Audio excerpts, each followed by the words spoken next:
Some part of sisterhood up here. Come on, okay.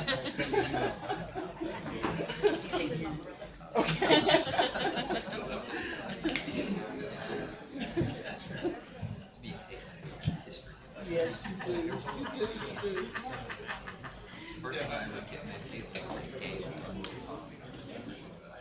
Oh,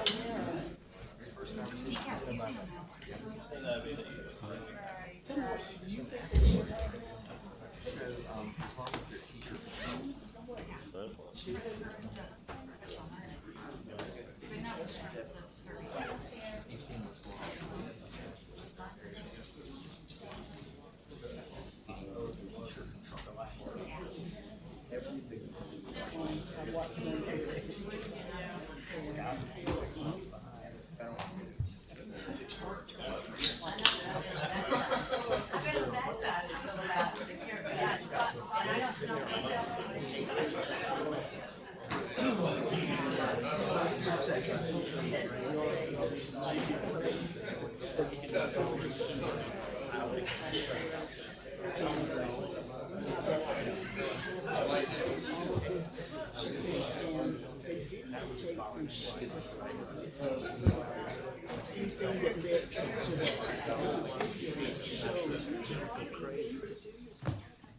Yes.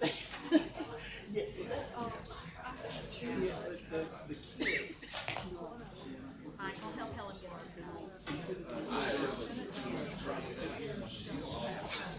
Say so.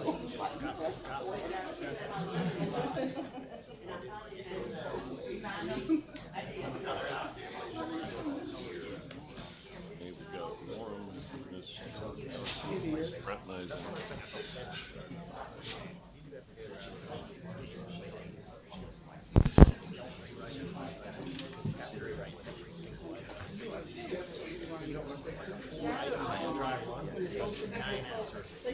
Wow. What? Now he's a comedian. I mean, goodness. What's going on this morning?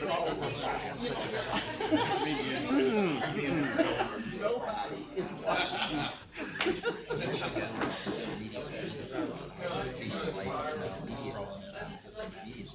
Mike Long just missed that. Mike just missed that. You're on a live mic.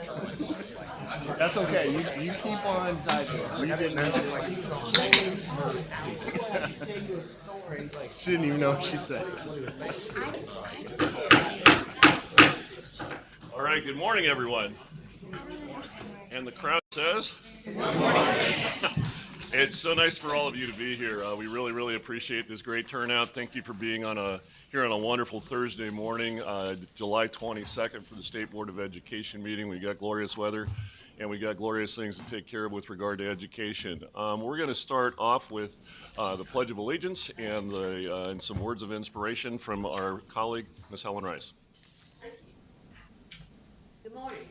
I think I spent some time speaking to everyone this morning, and sorry to turn my back on you, but several months ago I talked to the board for inspiration about are concerned about and pray for our children. And some of those things were a spirit of excellence and humility and a desire to really do what is right and to have discernment and to have respect towards authority and respect other people. Well, since school is starting back in a couple of weeks, and I'm a teacher, and I started thinking about the opening of school and all the circumstances that have happened with our teachers and our superintendents and our principals and all of us that are in education, that they have done wonderful things. And I found a philosophy that was written, and I wanted to share a little bit about this because, you know, a teacher always wants to be learning, and a teacher always wants to be effective and have a clear understanding of the curriculum and have a clear and a willingness to teach and do things in different ways because no child learns in one particular pattern. And that educator also wants to be one that is moral and ethical, not only in the classroom, but in everyday life. They love working with young people, and they consider it a privilege. It is a responsibility of an educator to instill those character values of honesty, integrity, thoughtfulness, and acceptance. And an educator should be reminded herself daily that she is the one tool that can help to inspire young people and make a difference in their life. That was a few statements of a philosophy of education. So in saying that, I used to lead a group called Youth Leadership that I started in Troup County. And I would close the Youth Leadership with this poem. It's called The Bridge Builder. And I'd like to share that with you today. An old man traveled a lone highway, came at the evening cold and gray, to a chasm vast, deep, and wide, through which was flowing a sullen tide. The old man crossed in the twilight dim. The sullen stream held no fear for him, but he turned when safe on the other side and built a bridge to span the tide. "Old man," cried a fellow pilgrim near, "you're wasting your time in building here. Your journey will end with the closing day. You'll never again will pass this way. You have crossed the chasm deep and wide. Why build this bridge on the other side? Why build this bridge at even tide?" The builder lifted his old gray head. "Good friend, in the path I have come," he said, "there follow after me today a youth whose feet must pass this way. This stream which has been naught to me, to that youth may a pitfall be. He too must cross in the twilight dim. Good friend, I am building this bridge for him." And I think that's what a lot of teachers and educators and people do.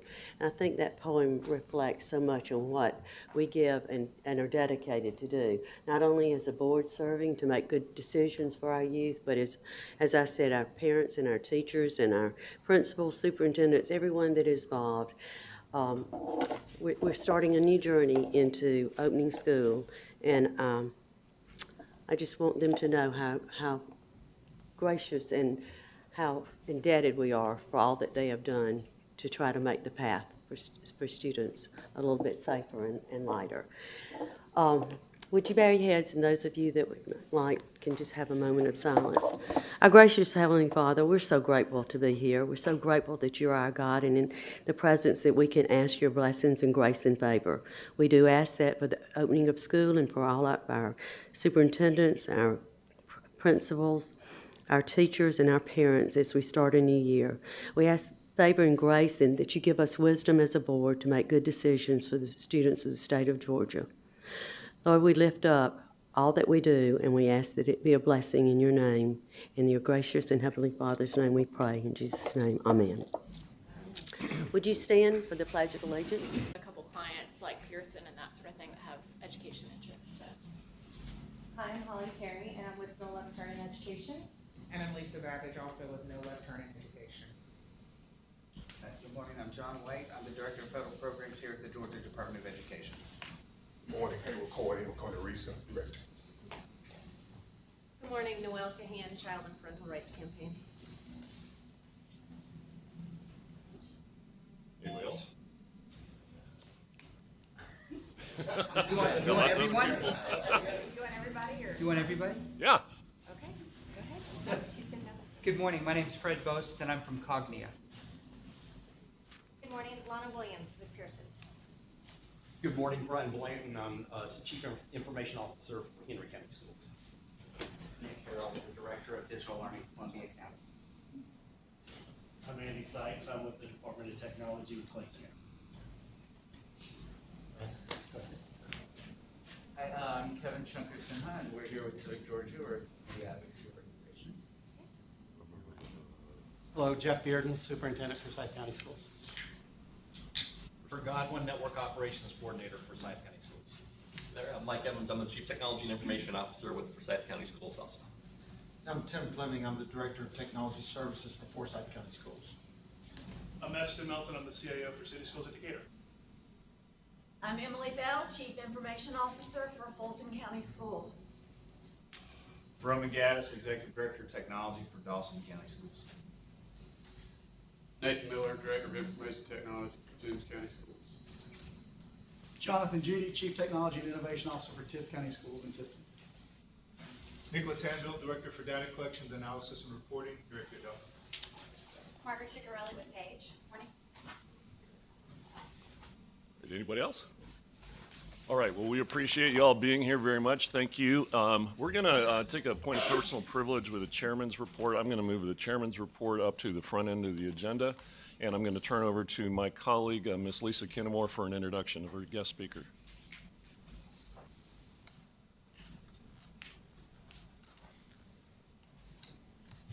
Lisa, before you do that, I want to find out, I know that Martha Zoller will be joining us later. Dr. Mosley, are you online? Dr. Mosley? Okay. He'll probably say Dr. Mosley in the middle of.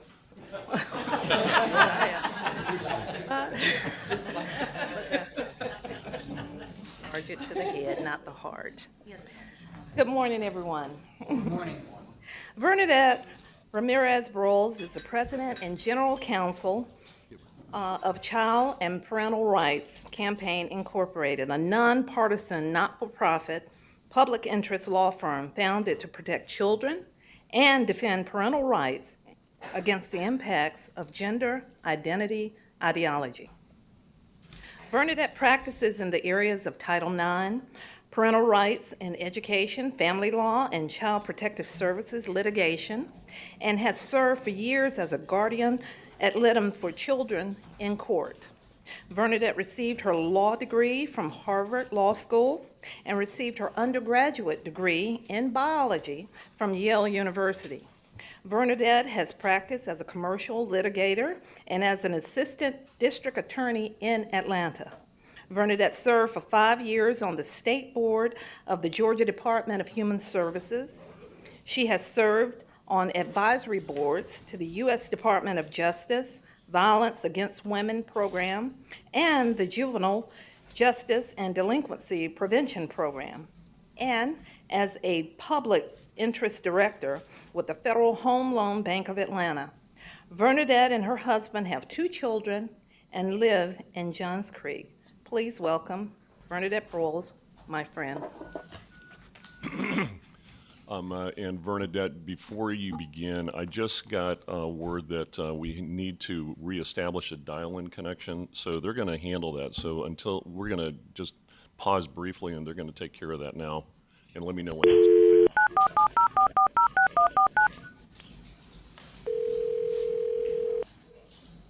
Welcome to the audio conference center.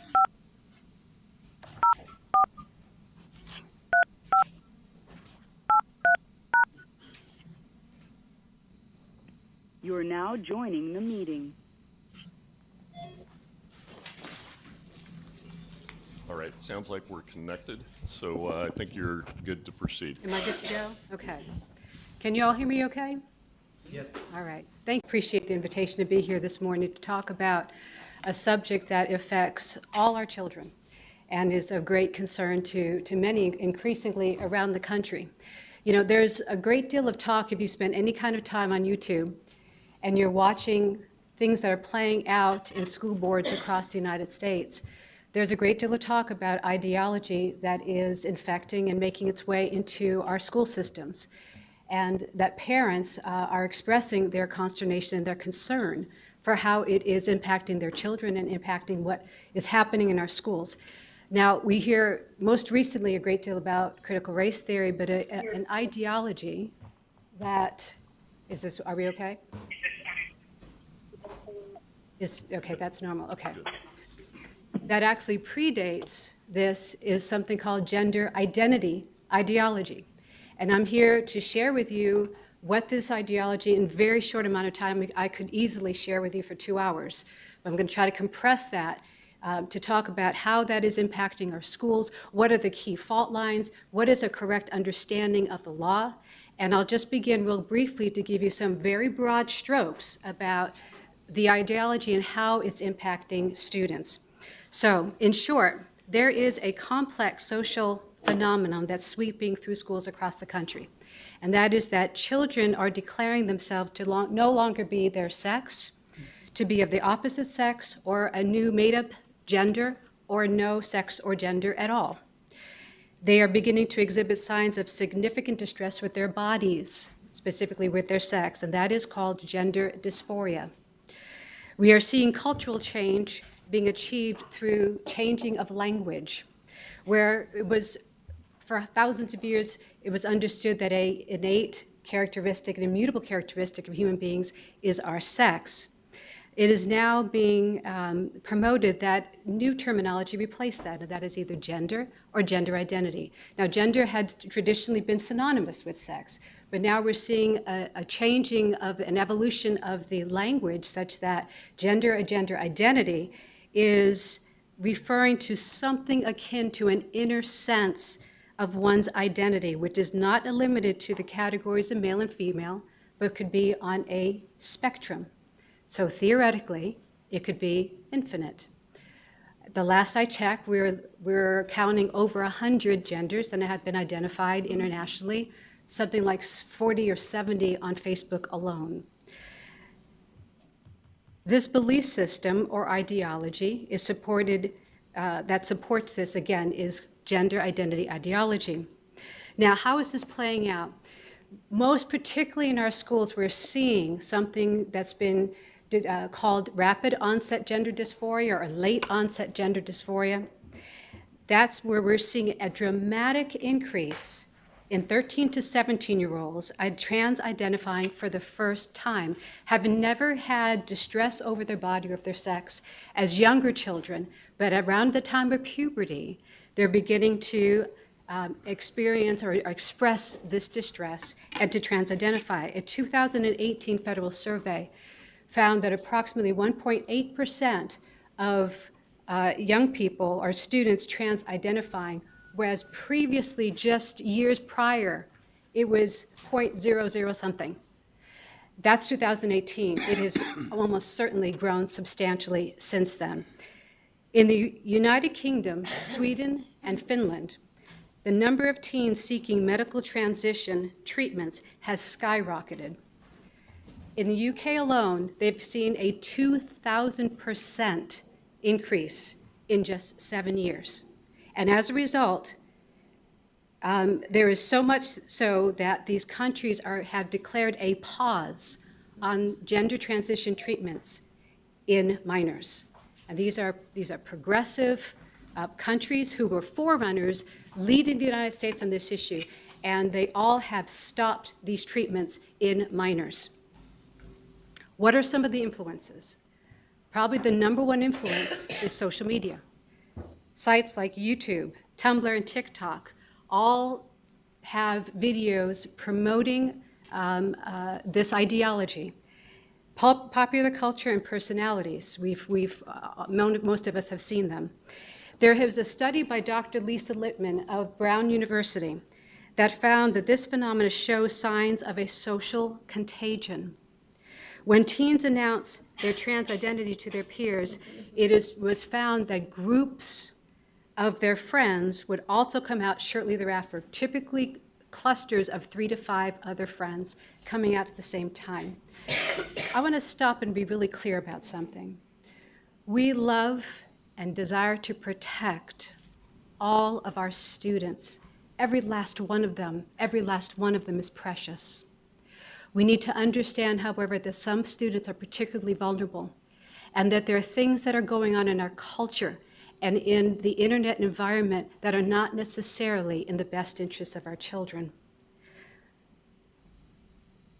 There is a finding that there is a strong correlation between trans identification and autism.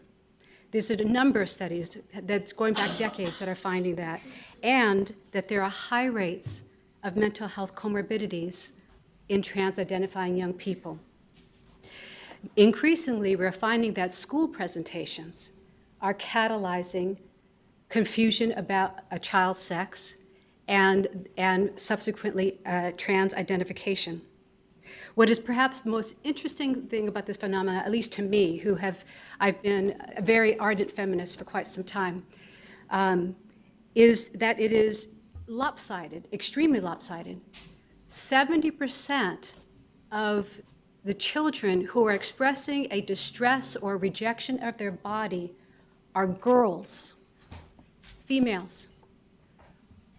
This is a complete flip-flop from this phenomenon just 5 to 6 or 7 years ago, where it was predominantly young males, very young males, and extremely rare, to now being common amongst clusters of teenage girls. I think we need to consider carefully what is going on in our society. What messages are we communicating to young girls? An excellent resource that I brought with me is a fellow Yalie. Abigail Schreier wrote a book that came out earlier this year, Irreversible Damage, The Transgender Craze Seducing Our Daughters.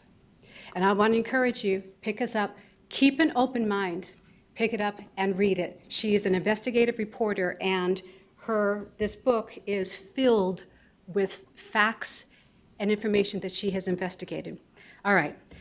What makes this more difficult is that politics appears to be coming into play, where you have had the federal government and some activist organizations that are pushing gender identity ideology in our schools. It enters as anti-bullying initiatives, and we all agree bullying cannot, shall not, will not be tolerated of any student. However, when it then becomes teachers and school counselors and administrators beginning to promote or evangelize an ideology, such as gender ideology, that teaches kids metaphysical concepts. These are metaphysical. The idea that you can be a girl born in a boy's body. Well, what is the nature of this girl? Is it spirit? Is it soul? It's certainly not any physical, because her physical body is female. None of these concepts are not scientifically validated concepts. The political-driven ideology, unfortunately, is becoming divisive to our communities and even to our families. So all of this is creating significant challenges for our K through 12 schools. Whatever side of this issue that you are on, if you are actually well educated about this, we all need to understand that gender affirmation of young children, we're not talking about adults who are making adult decisions, needs to be understood as involving serious mental health, medical, and lifelong consequences for children's mental health and their medical and emotional well-being, and for their physical development and growth into a healthy adulthood. The demands of this ideology has significant repercussions for all the students in the school system, and particularly for girls. That's probably why I'm here. Now, there are 3 fault lines. Where is this playing out the most? Because I have to focus in the short amount of time. Number 1, bathroom policies across the nation. 2, parental rights across the nation. Curriculum, but I don't have time to talk about curriculum. And then finally, circumventing state sunshine laws. So let's talk about bathroom policies.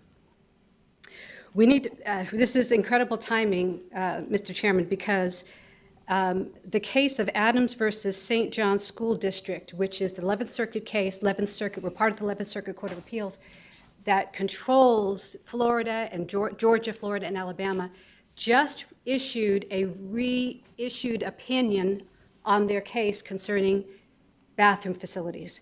And that this brand new opinion supersedes the prior opinion that had been circulated in school districts across the state.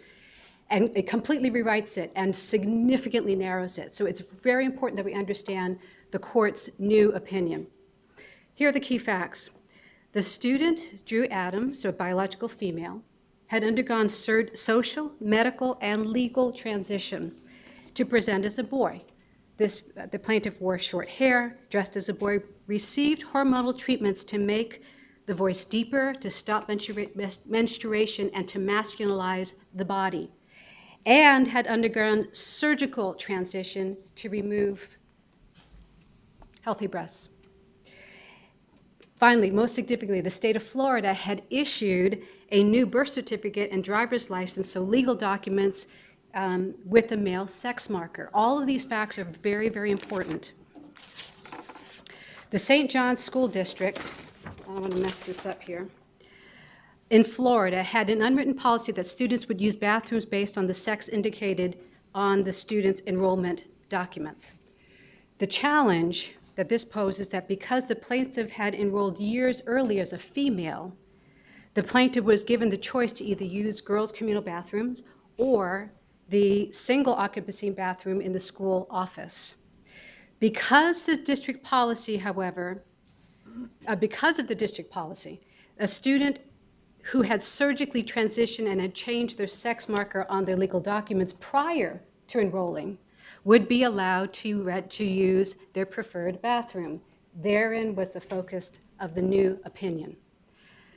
The new opinion that it just issued, again, last week, is extremely narrow, substantially narrowed the scope of its opinion. Number one, it does not reach Title IX any longer. The initial opinion was very sweeping and said Title IX incorporates gender identity and therefore requires allowing trans-identified students to use the bathroom of their choice under Title IX. That was completely scuttled. Title IX is no longer part of this opinion, and therefore Title IX retains its historic understanding of it covering only sex, biological sex, and not gender identity. Secondly, the court explicitly found that it is legally permissible for a school district to maintain sex-separated facilities.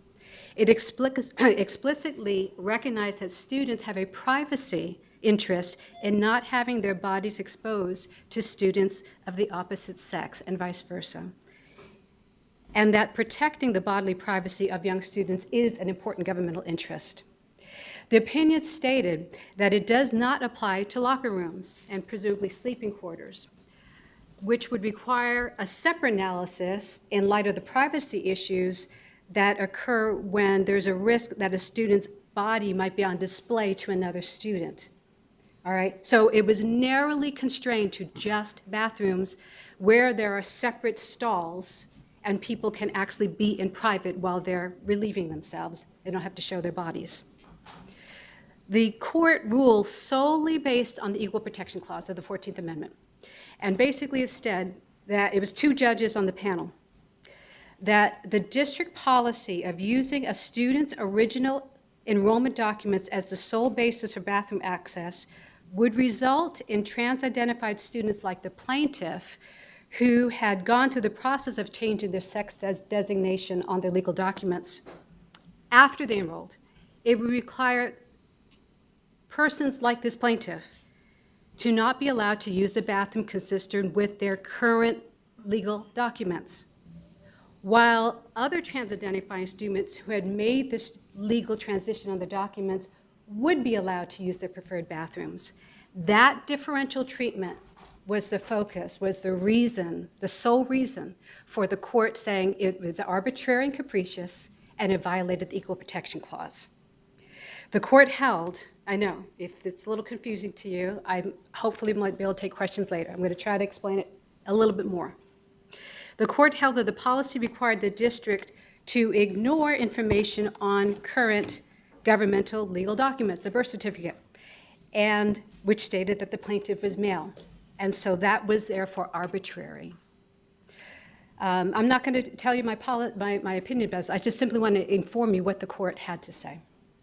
The court found that the policy would not consistently accomplish what it is designed to do because it would allow some trans-identifying students who had changed their documents prior to enrollment to be able to use the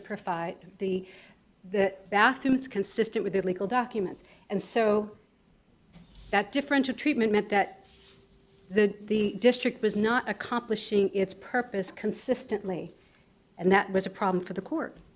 So sex became effectively the meaning given by the state, and the state issued legal documents.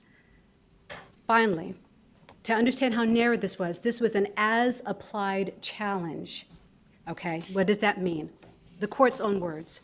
The court's opinion, quote, does not do more than rule on whether Mr. Adams had shown that the policy had was arbitrary as applied to him. So that means is that the court did not invalidate the district's requiring sex-separated facilities or its policy for ensuring that.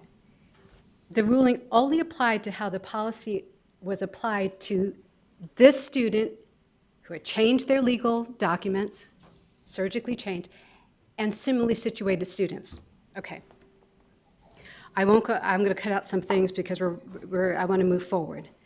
The opinion left many questions unanswered, like what is the definition of a boy and girl anymore? It wouldn't touch that. How are we going to handle the 50 different definitions of sex potentially here in Georgia as students come in? Didn't answer that. A number of other questions. But here are the practical implications for Georgia. Very little. The reason is this.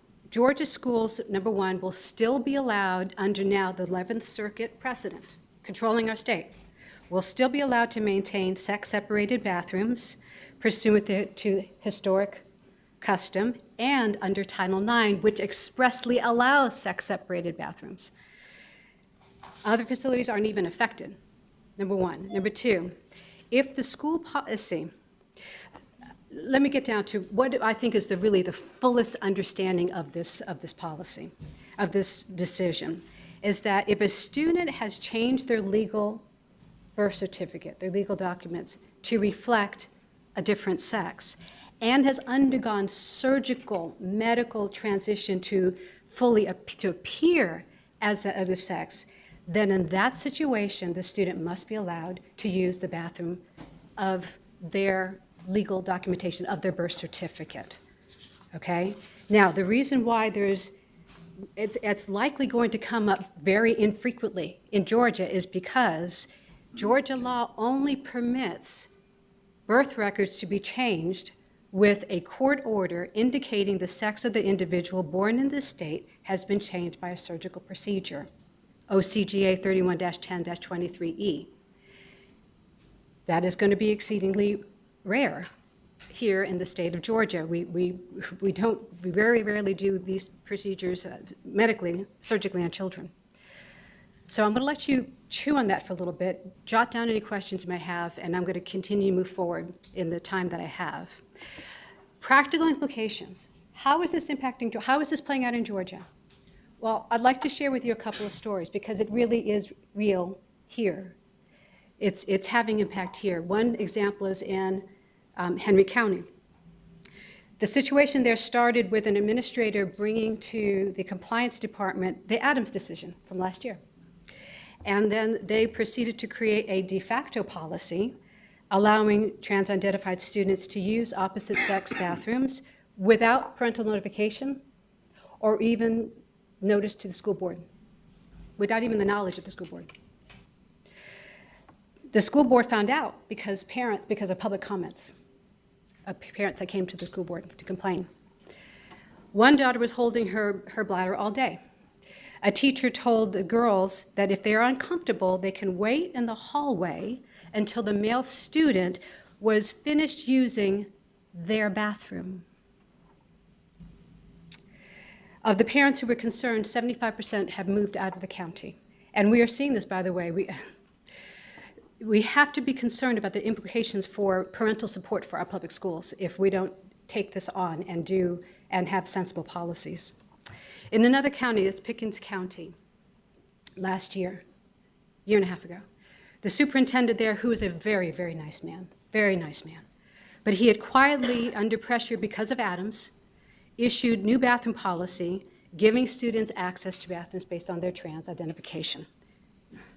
In little teeny tiny Jasper, Georgia, 900 parents showed up, spilling out into the street, really angry, upset. Now, understand there were some parents on both sides, but for the most part were very upset about this.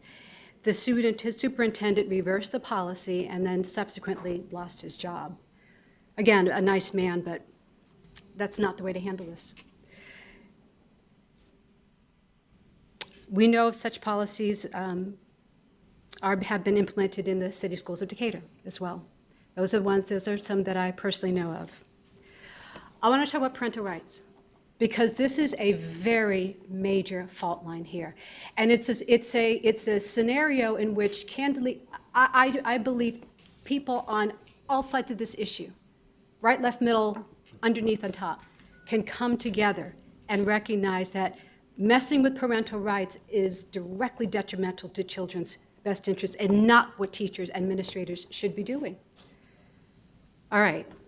What are some stories of what we're seeing? We are seeing, our organization is seeing, and it's being documented in stories all over the country, a national agenda to drive a wedge between parents and their children. That could never be a good thing.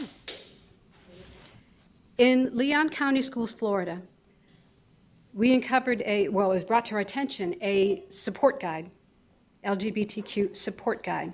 The question was asked in this guide: a student has exhibited behavior leading teachers to believe the student is LGBTQ+. Should parents or legal guardians be notified?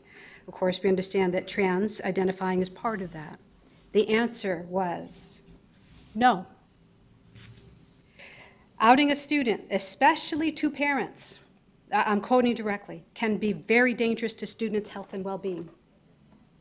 As many as 40% of homeless youth are LGBTQ+, many of whom are rejected by their families.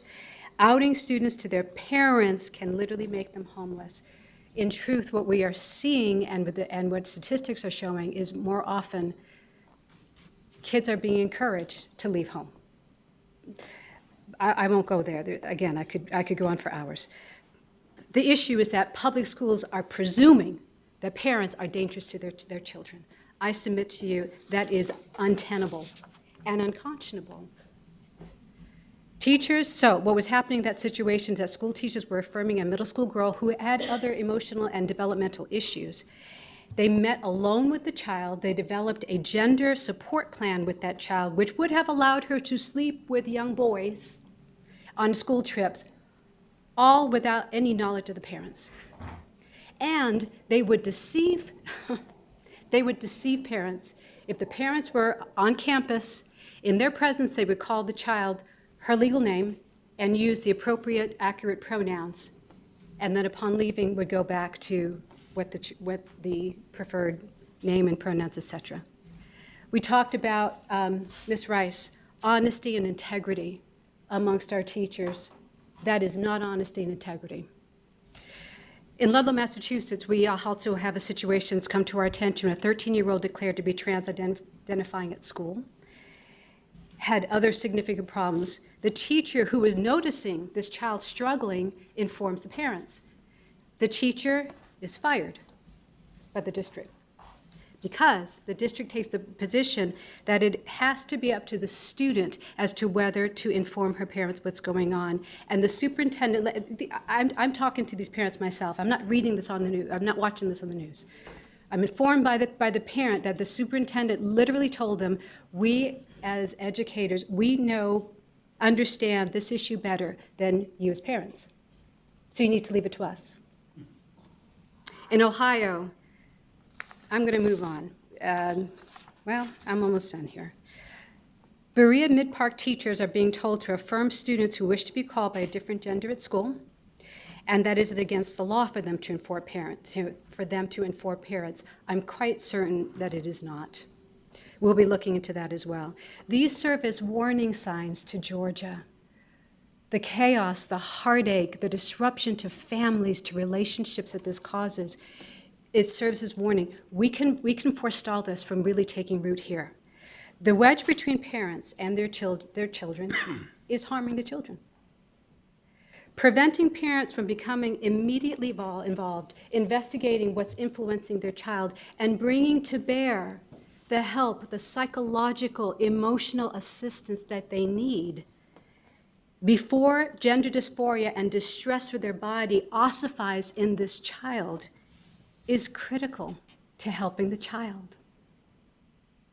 We need to have, and finally, an understanding of FERPA, an accurate understanding, because FERPA, as hopefully you all know what that law is, that federal law, some are using FERPA to claim that school officials cannot disclose information about a child's trans identification in school to parents. That is expressly against the very words of the law. Parents, under FERPA, it is parents that holds all rights underneath FERPA in order to get the documents and information that's relevant to their child at school. And it allows parents to demand that school records are accurate in terms of the names and gender and identity. All right. I will simply say this about sunshine laws and resources and then stop for Q&A. I like to let people know where we're going so that they don't get antsy about getting there. With regards to sunshine laws, and every state has them, we are seeing a pattern around the country where ideology is influencing the creation of de facto bathroom policies, parental notification policies, and they're doing it without notice to or input from parents, and without even the involvement of the school board. We already talked about your county. Henry County, sorry, I'm thinking Hudson, Henry County. We have seen in a school district here in Georgia, in the metro area, where we did an open records request, and we found emails between the superintendent and the school board where they privately, the entire school board, so there was a quorum, they privately discussed and decided to implement a trans access policy. I'm not going to name that district, but it's in the metro area. I'm going to skip over curriculum. So I want to sow some seeds for further conversation, and that is we consider. Thank you. I agree. That we consider some statewide policy to get ahead of this thing in Georgia. Statewide guidance would prevent and avert the problems that we're seeing and the disasters we're seeing and the human heartache that we are seeing in other states, particularly for girls. It would avoid local schools misapplying the law as has happened, and it would spare local districts from litigation threats, which can be devastating to their budgets. Some consensus policies possibly to consider is parental notification across the board for any issue that affects the mental health or medical well-being of their child, including trans identification. Requiring notice to parents and to school boards of facility access changes, which affect entire school district and school bodies, so we have some uniformity. And possibly even statewide privacy facility policies. I won't go into anything further there, but I want to catalyze further discussion. Finally, I want to bring to your attention another resource. And I believe that most of you have received this. I brought more copies for whoever would like some. This is called Navigating the Transgender Trend, School Resource Guide. We created this, and that we is the Child and Parental Rights Campaign, 4 attorneys, Joel Thornton, my colleague, being one of them, and 2 other attorneys, and then 3 educators, an administrator, a teacher, and a school counselor. We created this over the course of 10 months and released it earlier this year, and it gives sound information and science and resources. It was reviewed by 14 medical professionals and endorsed by them as accurate. And it provides accurate information to develop sound policies to respond effectively and compassionately to the trans identification issue in our schools, the gender identity issue. I will tell you, and in full disclosure, that it is based on the biological understanding that a child's sex is not arbitrarily assigned at birth, but it is an innate and an immutable human characteristic that directs their healthy development throughout lifetime and does not ever change. It offers specific policy recommendations to provide appropriate responses to these challenges in school. I want to make myself and my attorneys available to anyone who would like more information, who would like assistance, whatever the case may be, to debate, honestly. For those of you who genuinely disagree, if you have other information, I've spent 4 years reading everything I get my hands on. I have a biology degree background. I'm here because I genuinely am concerned about our kids, especially our girls. And so I would welcome any communication, and I'll be happy to share my card, and I would be happy to take any questions that you may have. Thank you. All right, thank you very much, Bernadette. I appreciate your comments. And, so really we wanted Bernadette to come here to be able to provide some guidance and some background so that each of us had that knowledge and also, the appropriate resources to go ahead and share and direct people currently to their local districts for that kind of information. So with that, certainly like to open up for any questions, comments, or discussion. Anybody have any questions? Are these in the schools now? Yes, they are. We have been able to share them with superintendents and increasingly with principals across Georgia.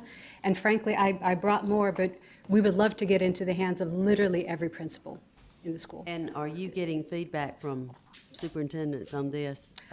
We have, and generally very positive. It's been an appreciation for the information. You'll see it's dense, and it's 200 footnotes.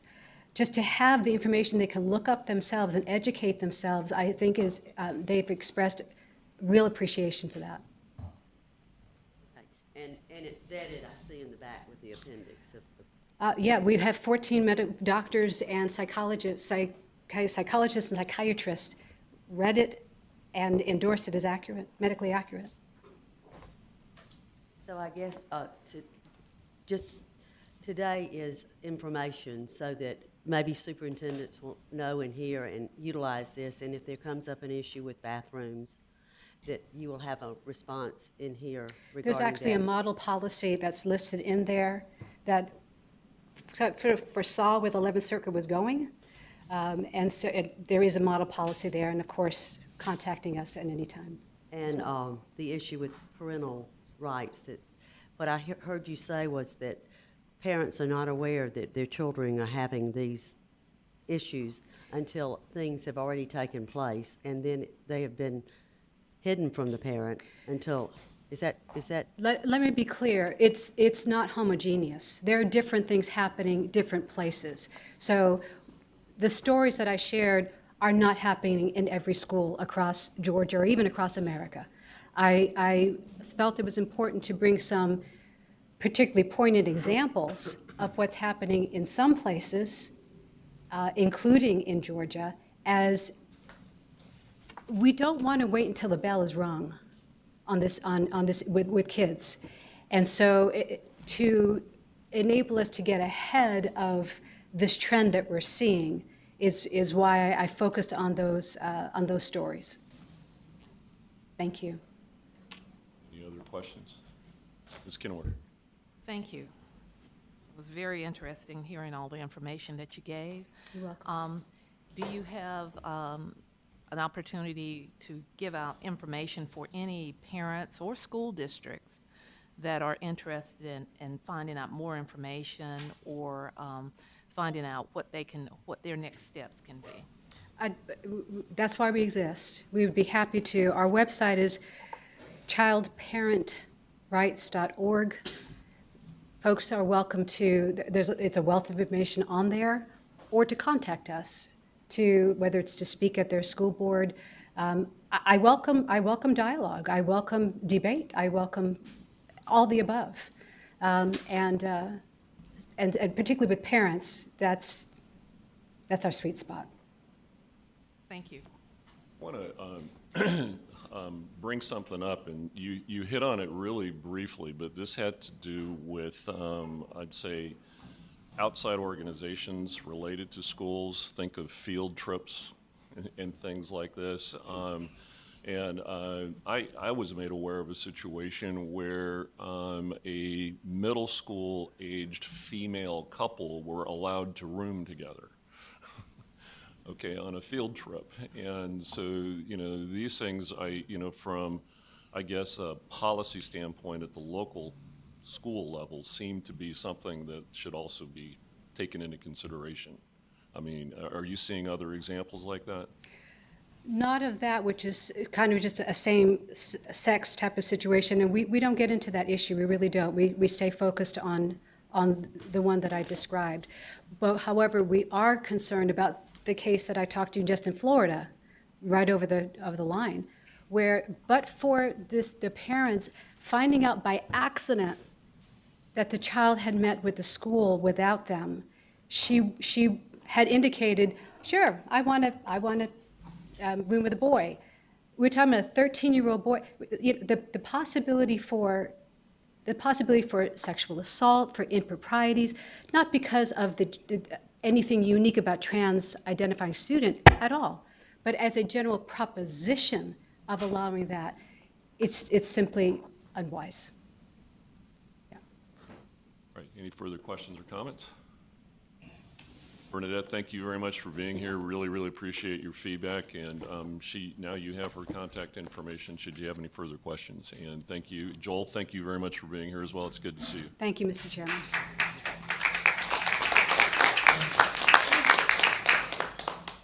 Okay, we're going to proceed with our committee of the whole, and we're going to start building our agenda. And I am going to turn to Mr. Matt Donaldson to bring the Budget Committee items.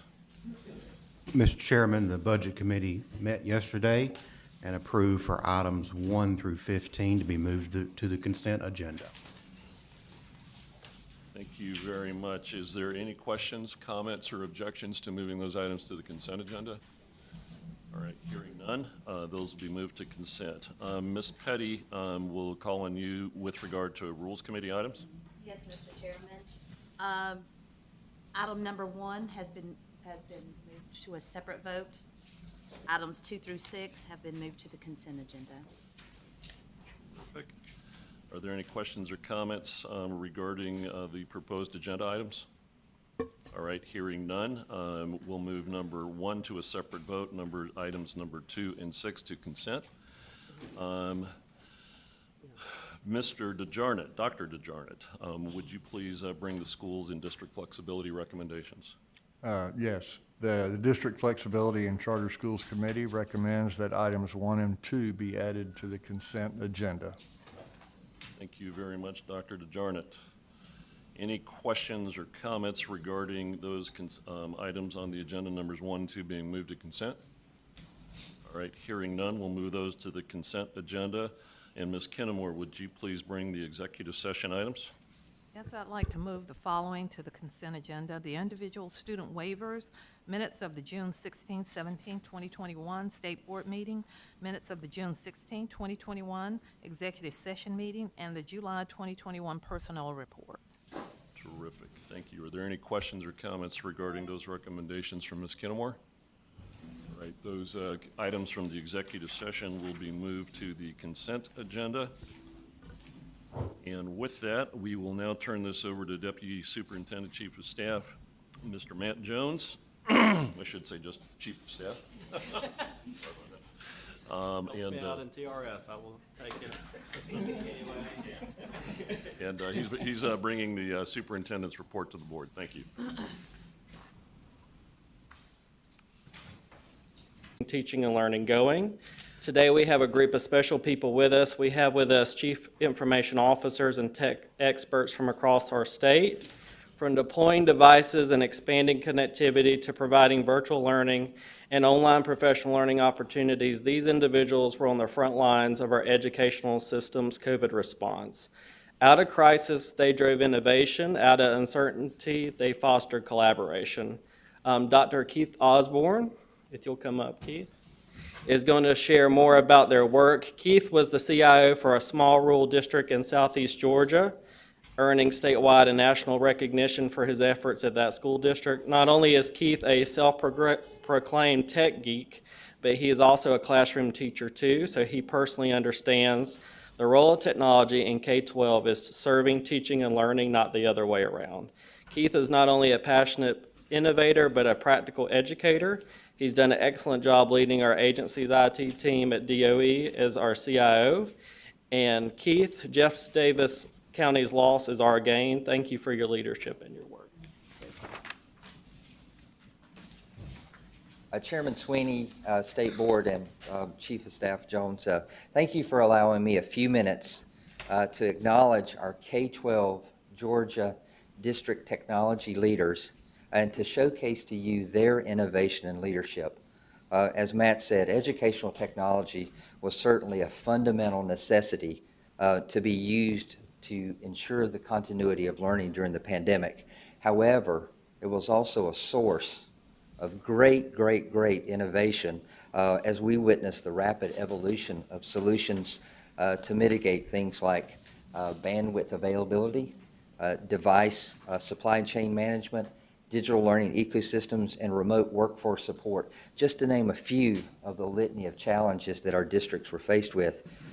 During these times, the technology workforce across the state would take time out of their busy days. We would come together and meet, and we would collectively discuss current issues, and then we would work to identify effective solutions.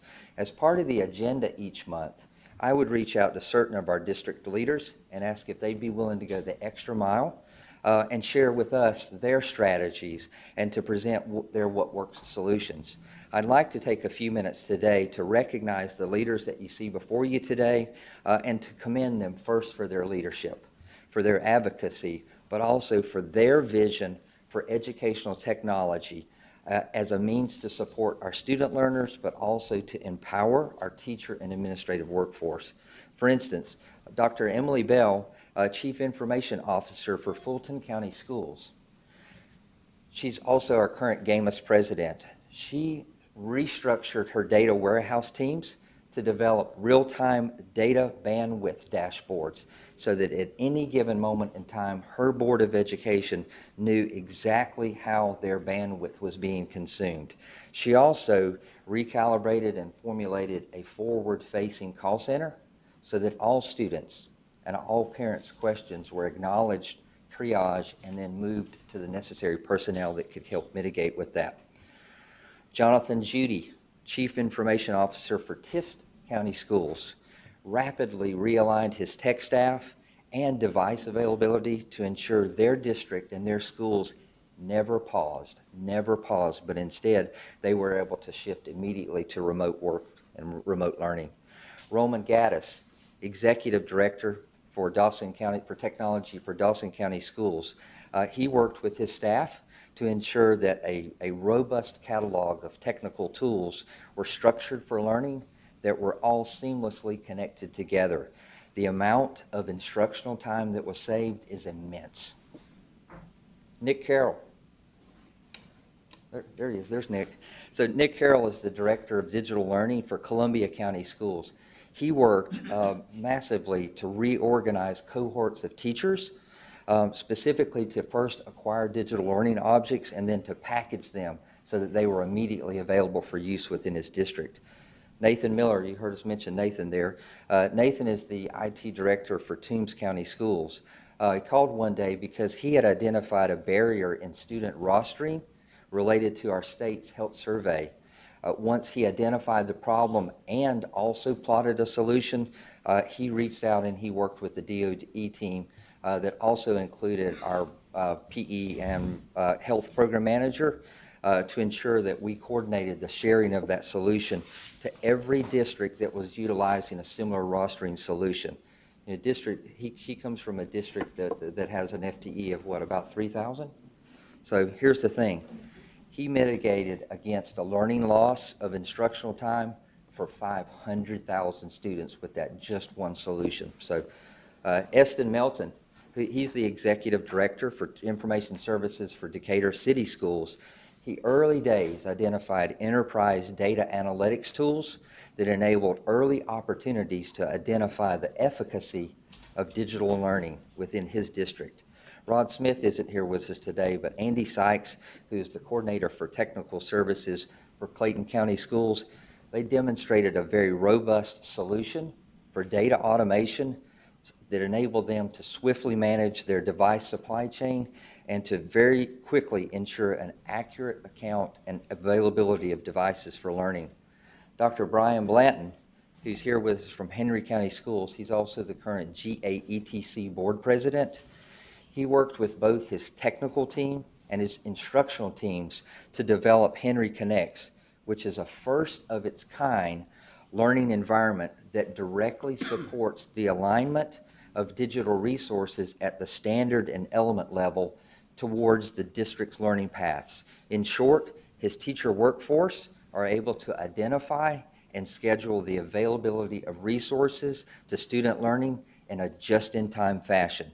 And last but certainly not least, we have Mike Evans, who is the Chief Technology and Information Officer, along with Tim Fleming, Director for Technology Services. They're both with Forsyth County Schools. I think Kurt's here too, right?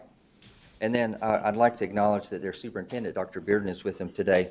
Well, I don't want to tell you what they did. I asked them if they'd just take a few minutes and kind of show you one of the amazing tools that they've built for use inside of Forsyth County Schools. I will say this, for a district that boasts a 96% graduation rate, I think you'll see why tools such as these are absolutely the future of educational technology in Georgia schools. Mike, Tim, can I turn it over to you guys? Thank you guys for being with us today. Thank you. All right, we really appreciate you having us, and we know that you accomplished many great things here, but how you all managed to clear out 475-85 traffic for us this morning to have zero traffic was unbelievable, so we thank you for your hospitality. So, It was a one-time shot. that's good, good. Well, luckily we were able to take advantage of it, so thank you. So, Next month too, because I noticed as well. that's perfect, that's perfect. So in Forsyth County Schools, we have an incredibly supportive school board and superintendent that is always encouraging us to think out of the box in ways to advance the students in Forsyth County Schools. And with the direction of our superintendent, Dr. Jeff Bearden, we have accomplished great things that we've been able to share throughout not only our school district, but other districts as well. So with us today, again, we have Dr. Bearden, our superintendent. I'm Mike Evans, I'm the Chief Technology and Information Officer.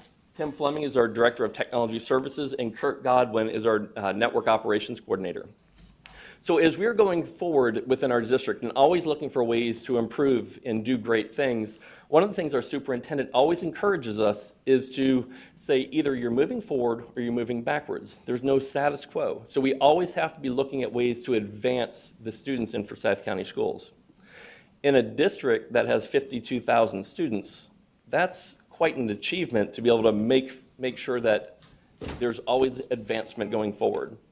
And in a district that has a graduation rate that has been steadily increasing to 96%, that's fantastic. However, when you're looking at the numbers, there's still 4% of the students that we're not reaching. And in a district that large, we're talking about 2,000 students over the scope of the entire student population. So can you imagine us taking a snapshot and talking to our students right now and saying, unfortunately, over the course of your time in Forsyth County Schools, 2,000 of you are not going to graduate. Well, that's going to be unacceptable. So what we've done is really taken strides to move forward in how we can close that gap. And the work that Tim Fleming and Kurt Godwin have done, looking at ways that we can take real-time data, put it in the hands of our educators, our counselors, our teachers to help grab those students and make that change and that immediate impact was a significant aspect that we are really striving to go forward and do. So the work that Tim and Kurt are going to share with you really started about 2.5 years ago in conception and about 1.5 years ago with physical development. It was done in conjunction with our teaching and learning department, our counselors, our high school teachers, our middle elementary school teachers, and really the entire central office department to develop a system that would give us that ability to have that greater impact and reduce and close that ever-elusive graduation gap that we're trying to achieve. So with that, I'm going to turn it over to Tim Fleming to move forward. Thank you, Mike. So one of the things that we knew was we had to do something about the 4%. We had to, number one, see the data for those students. What was going on with them? What was not working for them? But as you know, COVID hit. And when COVID hit, it got really hard for them to graduate. The very bottom number is the total number of credits it takes to graduate from Forsyth County Schools, which is 23. But those are 23 specific credits, not just any credit will do. So it looks through every kid's schedule and it says, have you taken the right credits? And if not, are you scheduled for those credits? And if you're not scheduled for it, or if you are scheduled for it, are you currently in the class? And then are you passing the class? Now, to make sure that this data was presented very clearly, we added the color cues so that it would instantly bring out the problem areas to those so they could address them more rapidly. So you can see the yellow are classes they have a C in, and the red are classes that they're failing. This is really big and really important because if they fail this class, they will be off track for graduation. And if they're a senior, they won't have time to make it back up. Now, if you're a freshman and you fail a class, we can work with you to take summer school or night school or just retake it, the next year. But if you're a senior, things change a lot. And we got a time that's ticking away as we move forward. So it's important that we find these students quickly and we get them into the hands of the counselor so the counselor can help them really make some big decisions. AVA has another component we're testing right now, and that is the student side of it. Through Microsoft Teams, a student can click on AVA and start a conversation with her. And they can say things like, how am I doing in my classes? And AVA will look through the dashboard and present them with information that's relevant that they've asked for. Like, are you failing any classes? Are you taking the required classes? Or even, what about if you are failing a class and you need to talk to a counselor? AVA can make you an appointment with your counselor. So you don't have to try to wonder who your counselor is and look through a directory to find it. AVA can help you do that just by talking to her on a chat bot. But where does AVA get this information? Well, this is where it really gets fun. So we took, about a year and a half ago when all this started, we took 10 years worth of our student data. And we ran 10 years worth of data through machine learning so that it could find things that were similar, that helped them graduate, and things that hindered them from graduating. So from learning that, we actually were able to fine-tune the machine where it could predict with 97% accuracy all the way back to 8th grade if a student was off track for graduation. So we can begin working with 8th graders who we see taking the wrong path and get them back on the right path. And once they hit high school, we can make sure they take the right courses. Now we ran our current students through this. So all of our current students are now run through the prediction model, and it begins to put together a picture of the students who are on track and the students who are off track and might need help. And the great thing about this is it's not static information. This information is updated nightly. So as soon as teachers enter the current grades, absences are calculated, or if there are behavior incidences that are input, that gets collated overnight, and this gets updated real time for the next day, so they have the freshest information available. If you'll see the top left-hand corner, there's a green and a yellow and an orange little buckets. Those are buckets that we put together of students in the area that AVA feels like that they fit best in. Like, they're completely on track, they have A's, life is good, don't mess with them, all the way down to we've got some students who are failing, and without intervention, they're going to have a problem. And by clicking on any one of those, a counselor can see all of their students who are in their school that are assigned to them that need their help. But what's even better is through roll level security. I have a high school and I have 150 kids. When I log into the dashboard, I see just my 150 kids. So imagine if each teacher begins to work with their 150 students and the counselor begins to work with their 1,400 students, and the principal and assistant principal are overseeing all of that. It could change the school, and it could definitely change those 2,000 kids that Mike talked about. And one of the great things is this was taking data we were already collecting. This wasn't some new initiative that we pushed out to start gathering this new information. These were in repositories that we already had in our learning management system, our student information systems. We could pull all of this information in, and it would find these little bits and pieces. Like, of course, we know that grades, GPA, your absences are all going to play a role in your graduation potential. But it was able to determine things like whether or not a student participated in field trips, whether or not, how long they've been a student with Forsyth County Schools, that could negatively or positively impact their ability to graduate. And those were some of the things the machine learning was able to find out. Yeah, I want to bring some of your attention. We do have listeners online, so if you're going to trade off, it would be helpful to move toward the microphone to speak. Thank you. Yes, sir. Yes, sir, sorry. Yeah, that's right, that's right. The dashboard does a little bit more, and I know my time's quick, so I'm just kind of shoot through a little bit. But it also tells you general information like what are their test place. So counselors didn't have to dig into 15 different places to find them, or go to this program and then go over to the learning management system, the student information system. They could go to one spot, work with their kids, right-click on them and exclude them once they had helped that student, and it brought the next student up in line. So it was a document that they could work on independently. But what was great about Microsoft and tools that we were using is they could have their own customized dashboard that they were making changes to. The rest of the people didn't have to worry about those changes. Theirs stayed the same, and they could make their own dashboard. So it customized the experience for them rather than just make a general dashboard that everyone could use. So the information here, sorry, thank you, Tim.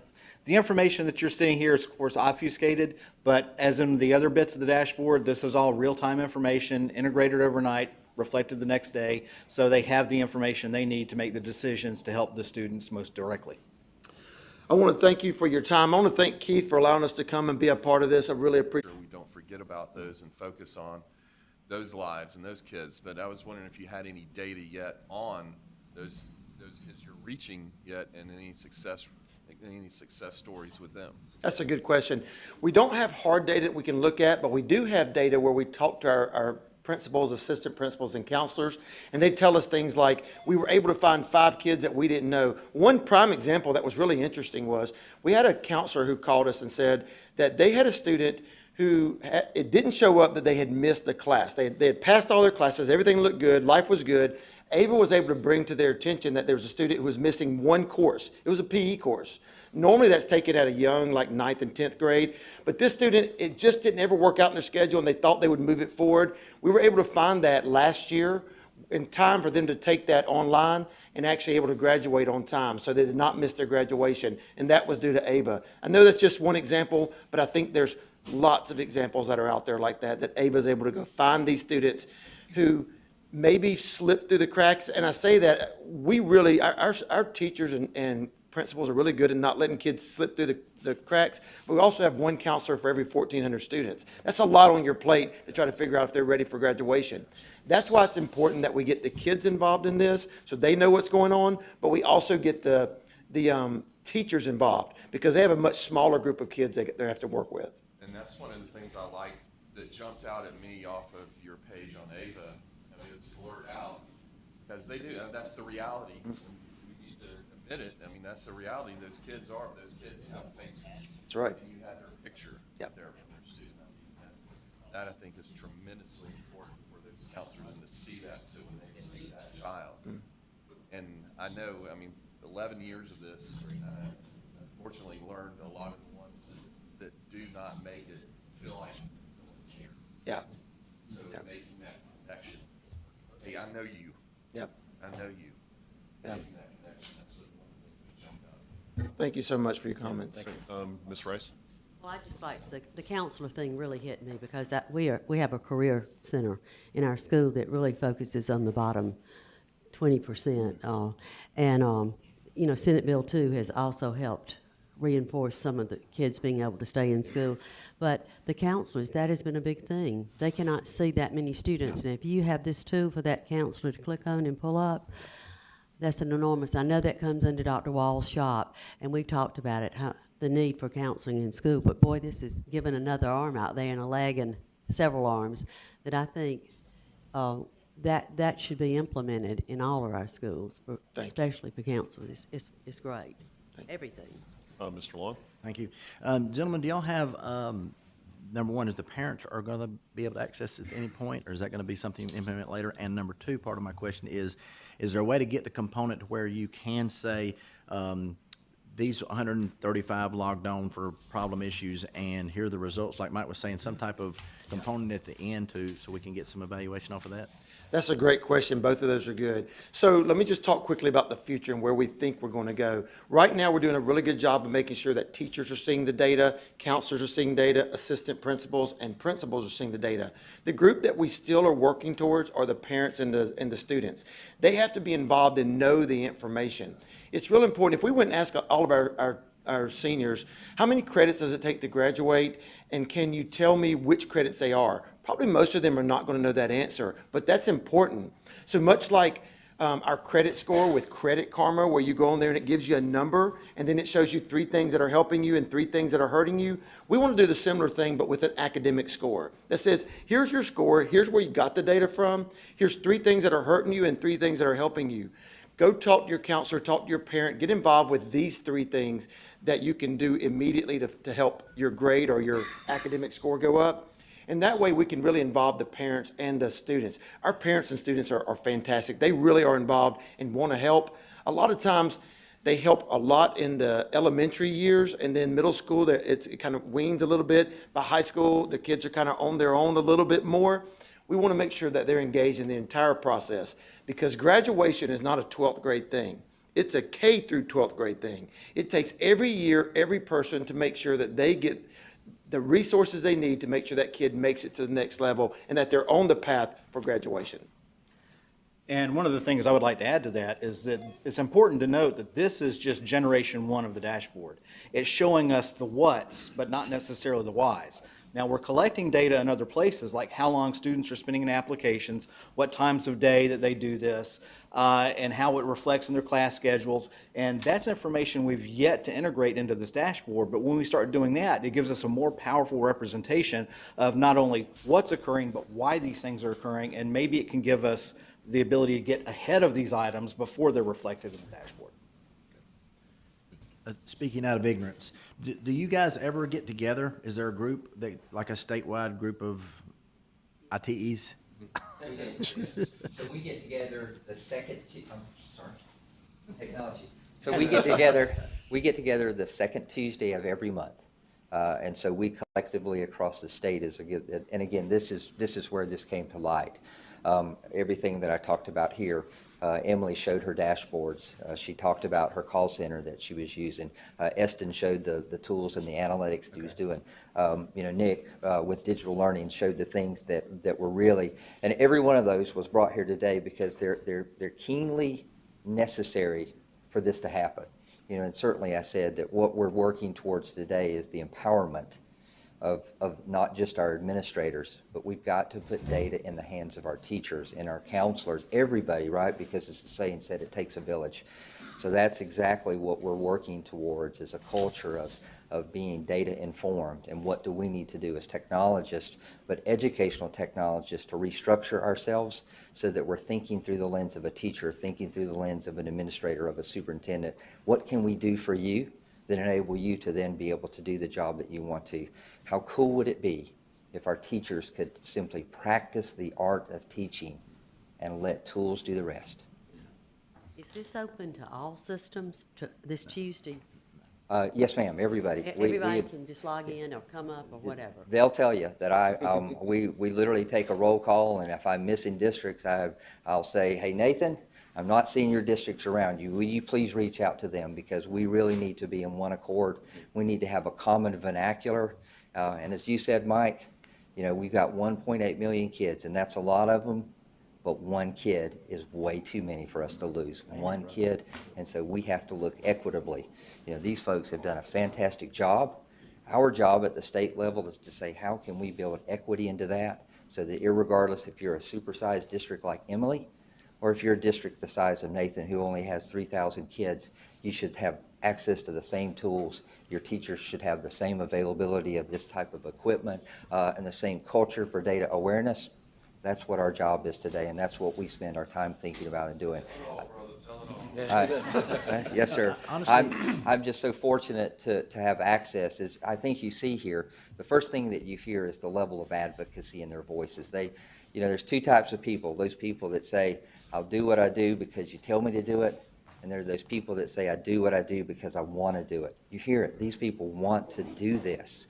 And so here we are today to say that, certainly the pandemic was a horrible thing, But out of that has come this amazing innovation that you see, and this just spurt of just fantastic, great new ideas. These people ripped up the rule book and said, no, don't look at past. How do we start? You know, as we talk all the time, we say we're in a state right now where we're not trying to use new technology to do an old thing. We're using new technology to do a new thing. This is what you're seeing from folks that are here today.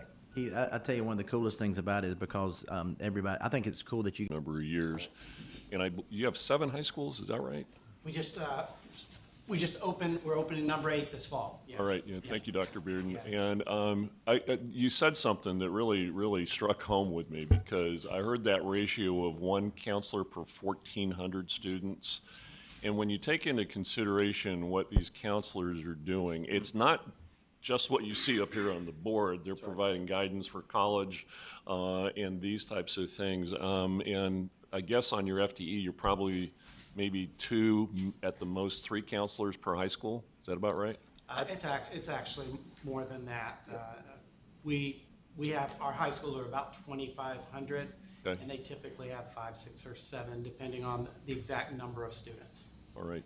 And then kudos to you and congratulations on that remarkable graduation rate. Are all of your schools on traditional scheduling, or is there a combination of block? All but our Alliance Academy. Our Alliance Academy for Innovation is a school of choice. They are on a different schedule than our traditional high schools. Our traditional high schools do have opportunities for hybrid. We have some students who will take courses face-to-face and some virtually. We allow them to do that. We try to give our parents as much choice as possible. And we do have a number of them that take advantage of, they'll learn from home for part of the day and they'll come in for face-to-face part of the day. Typically they come in face-to-face for a lab type course.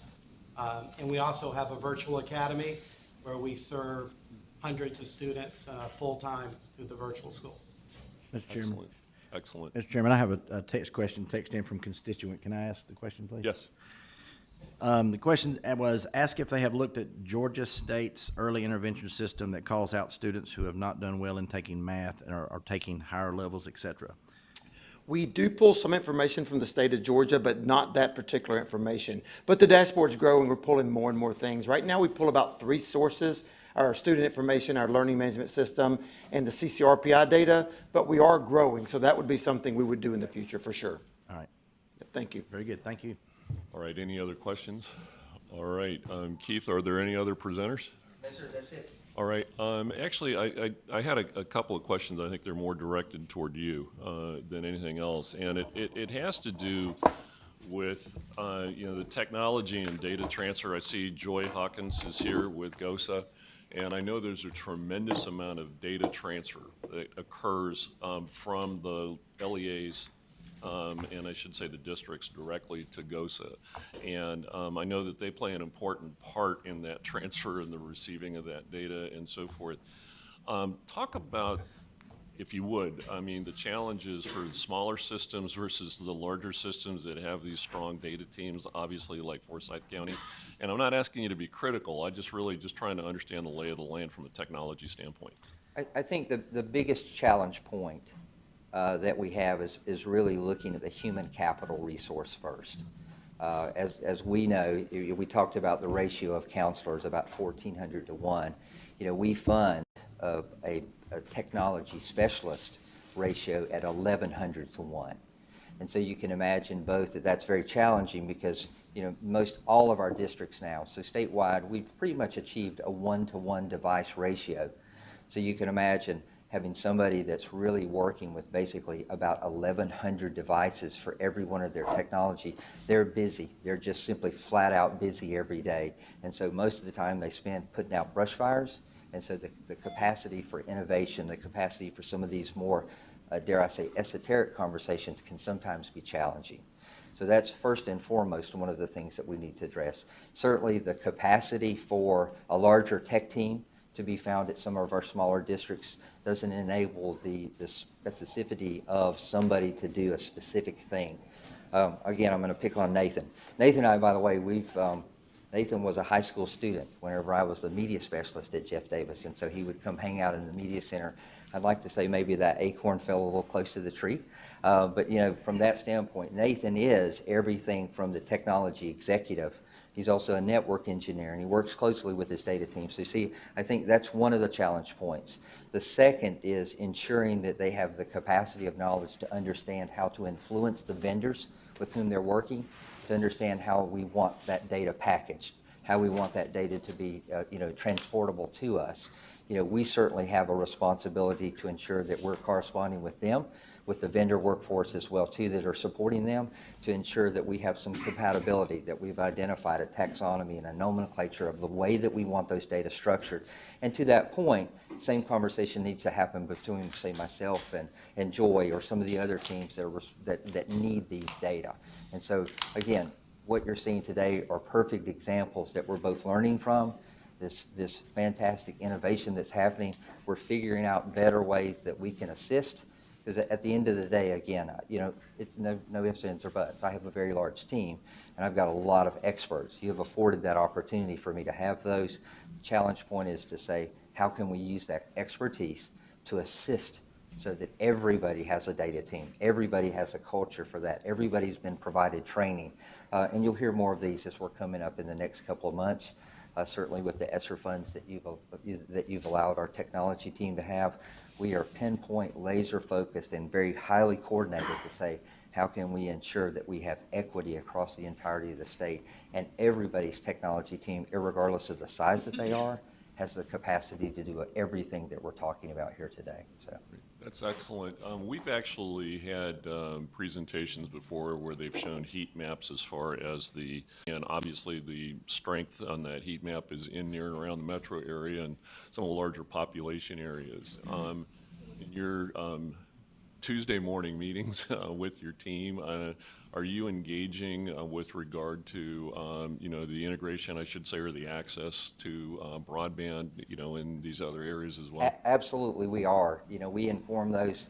Again, I'll give a plug to Chris and Bob and the team, Steve Corwin, that are working to collect that information, because obviously not just ourselves, but obviously as high up as and including our governor are very interested in that. This is a problem for us to solve in this day and age. Our mission is to ensure that every square inch of the state of Georgia and the recalibration of what we consider to be the walls of the classroom, which are oftentimes the border of the community now, means that we've got to ensure that.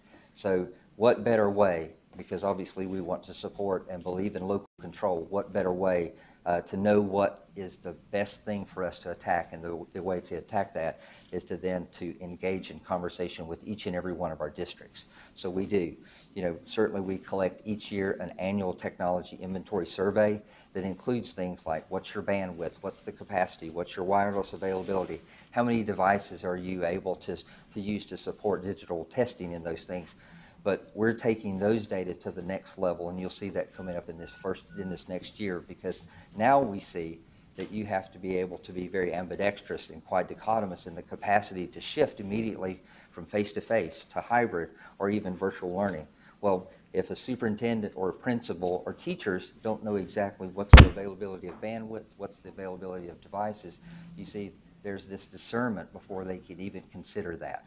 We need to get that data in their hands, and so now there has to be a direct conversation with us and the folks that are inside of this room so that we can get that at any given moment in time. Literally every second we should be able to update those data and make that available, and that only happens by having that very close, very informal conversation points, if you will, with each and every one of our district personnel.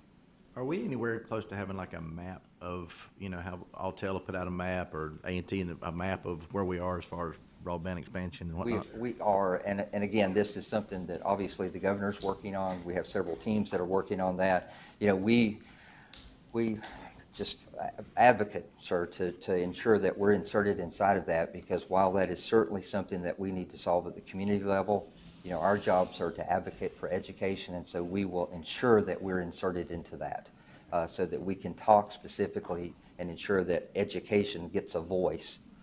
Because again, bandwidth is bandwidth, but we influence that to say that there's a certain level of bandwidth based on multimedia-rich curriculum that we're going to be providing out. And if it's video intensive, that requires a little bit more. And so ensuring that we're talking about not just the capacity for bandwidth, but the availability and the amount that's necessary to kind of support multimedia-rich instruction is a critical part of our conversations. That we're back face-to-face. And what we saw was that their bandwidth usage far exceeded what they'd used in previous years. So it tells us that even while districts are reporting back face-to-face, there is a large component that's going to be digital. And so that challenge point is something that we absolutely have to address. And now the secondary is the equipment, is the technology available for children to be able to, as we say, learn at any time, any place, and certainly now beginning to think about any pace learning. We have to find some way to ensure that districts are able to certainly have first the technology that they need, but secondarily, some type of strategy in place to mitigate against what happens when these reach end of life. Certainly, too, we see in the world of technology, and the best analogy that I can say here is that, in past instances, we built technology systems like we would buy a battery, but now what we're seeing today is that there's this shift away from that to these things available as services. And so we say we're no longer buying batteries, but we're beginning to pay an electricity bill. And so while that necessarily is not the same cost that you see over the course of time, we're able to algorithmically determine what those ongoing costs are going to be. And I think it's that point in time that all of us as state leaders are going to begin to really think about what are the challenge points and what is the necessity of funding that's going to be ensured to make sure that these devices and this type of learning continues to be available, and it's approached with a level of efficacy that supports that and supports the parent and the student. So, any further questions, comments?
really chill.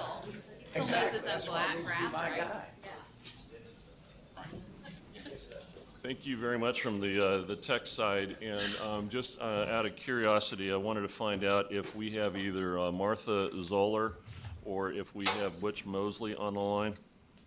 I'm here, Martha Zoller. Thank you, Martha.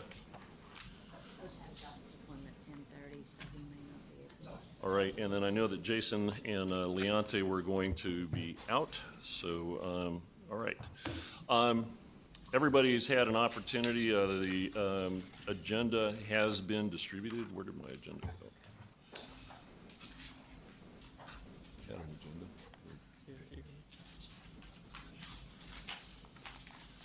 All right, does everybody have an opportunity to look through the agenda? Are there any questions, comments? Motion to approve. Got a motion to approve. Is there a second? Second. All right, are there any items that need to be removed from the consent agenda? Are there any items that need to be added to the consent agenda? All right, hearing none. I'll call for the approval of the agenda, a call for the vote, and we're just going to do a roll call here. Ms. Zoller, do you approve the agenda? Yes. All right, Mr. Long? Yes. Ms. Rice? Mr. Royal? Yes. Mr. Johnson? Ms. Kinnamore? Yes. Dr. DeJarnett? Yes. Mr. Donaldson? Yes. Mr. Mason? Yes. Ms. Petty? Yes. And the chair votes in the affirmative. It's unanimous. We have the approval of the agenda. At this point in time, we'll go ahead then and we're going to move forward with the agenda. The chair will now entertain a motion to approve the consent agenda. Motion to approve. I have a first from Mr. Donaldson. Is there a second? Second. Second from Second. I have a second from Ms. Kinnamore. Any questions, comments, discussion? Hearing none, call for a roll. Ms. Zoller? Yes. Mr. Long? Yes. Ms. Rice? Mr. Royal? Yes. Mr. Johnson? Ms. Kinnamore? Yes. Dr. DeJarnett? Yes. Mr. Donaldson? Yes. Mr. Mason? Yes. Ms. Petty? Yes. Mr. Sweeney votes in the affirmative. It is a unanimous decision. Thank you very much. Now we will move to Rules Committee, and this is the posting of standards for Georgia's K-12 mathematics standards, and we're voting for the approval to post. The chair will entertain a motion to approve. Motion to approve. I have a first from Mr. Donaldson. Is there a second? Second. I have a second from Ms. Petty. Are there any questions, comments, or discussion?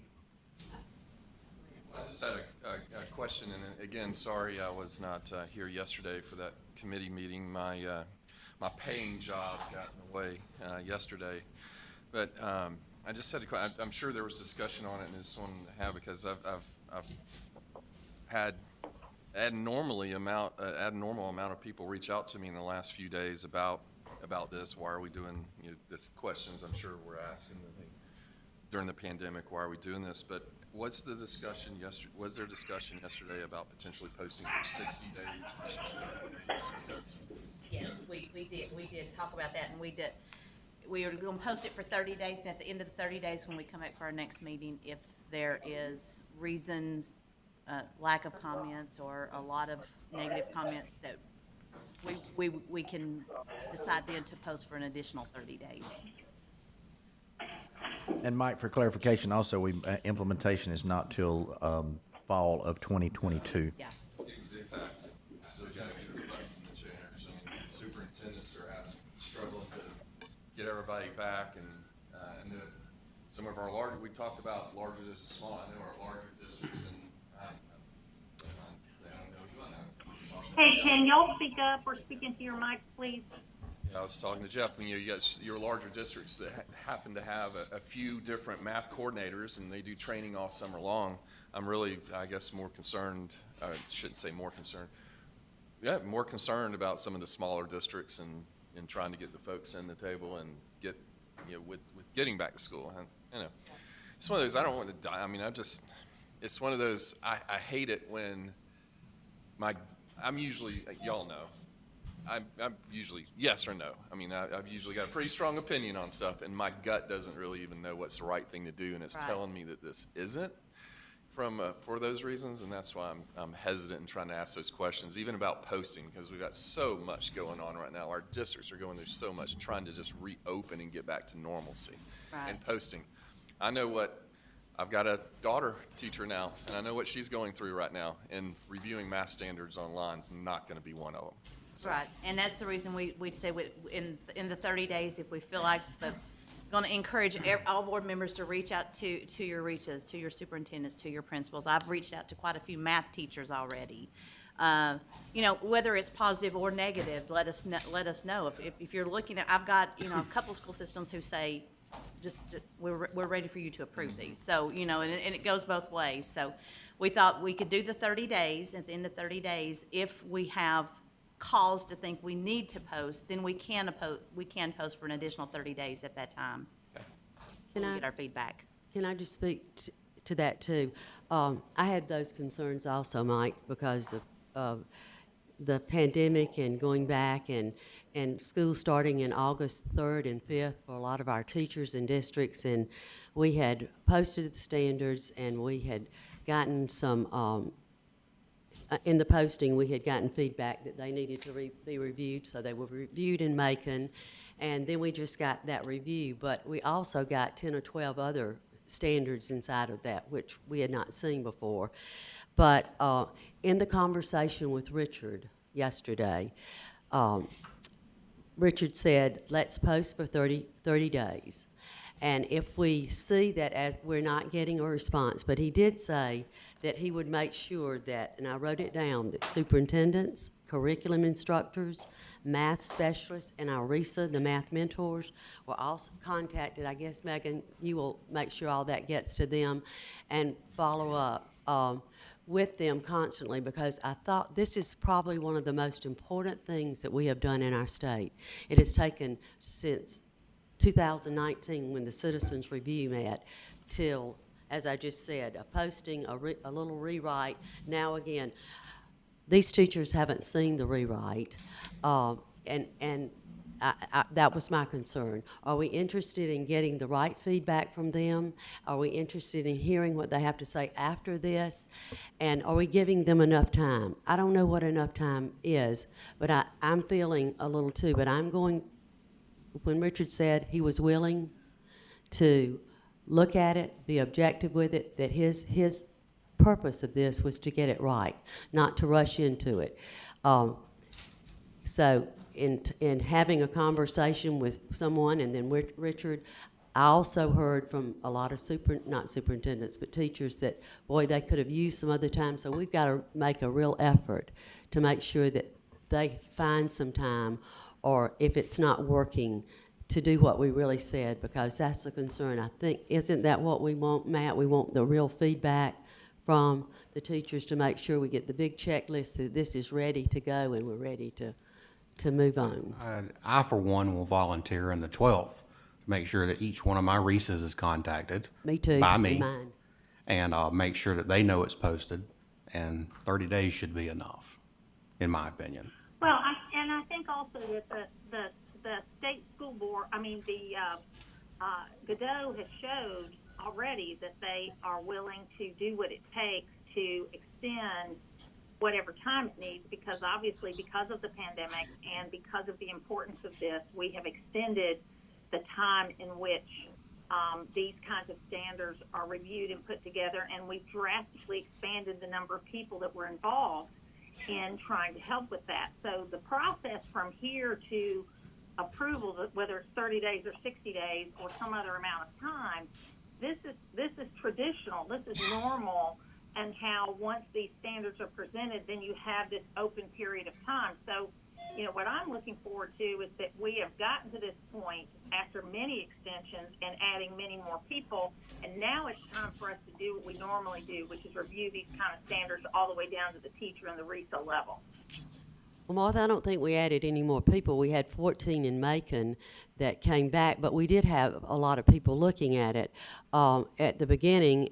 But when you divided it up between all of those courses, you know, it becomes less in number because certain people have It was many more than the previous time that math standards have been approved. So I think what I'm saying is I think that Godot has done a terrific job.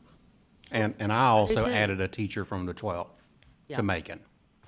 And I did too. if I may, a few key points is, one thing to keep in mind is with this posting, they're not seeing all this fresh for the first time. It's a red line change. So teachers have already had a previous opportunity to see the full set of standards. They're not looking at these documents completely fresh. What they're going to be zeroing in on are the changes, which are tracked in the documents, and we have a summary document as well.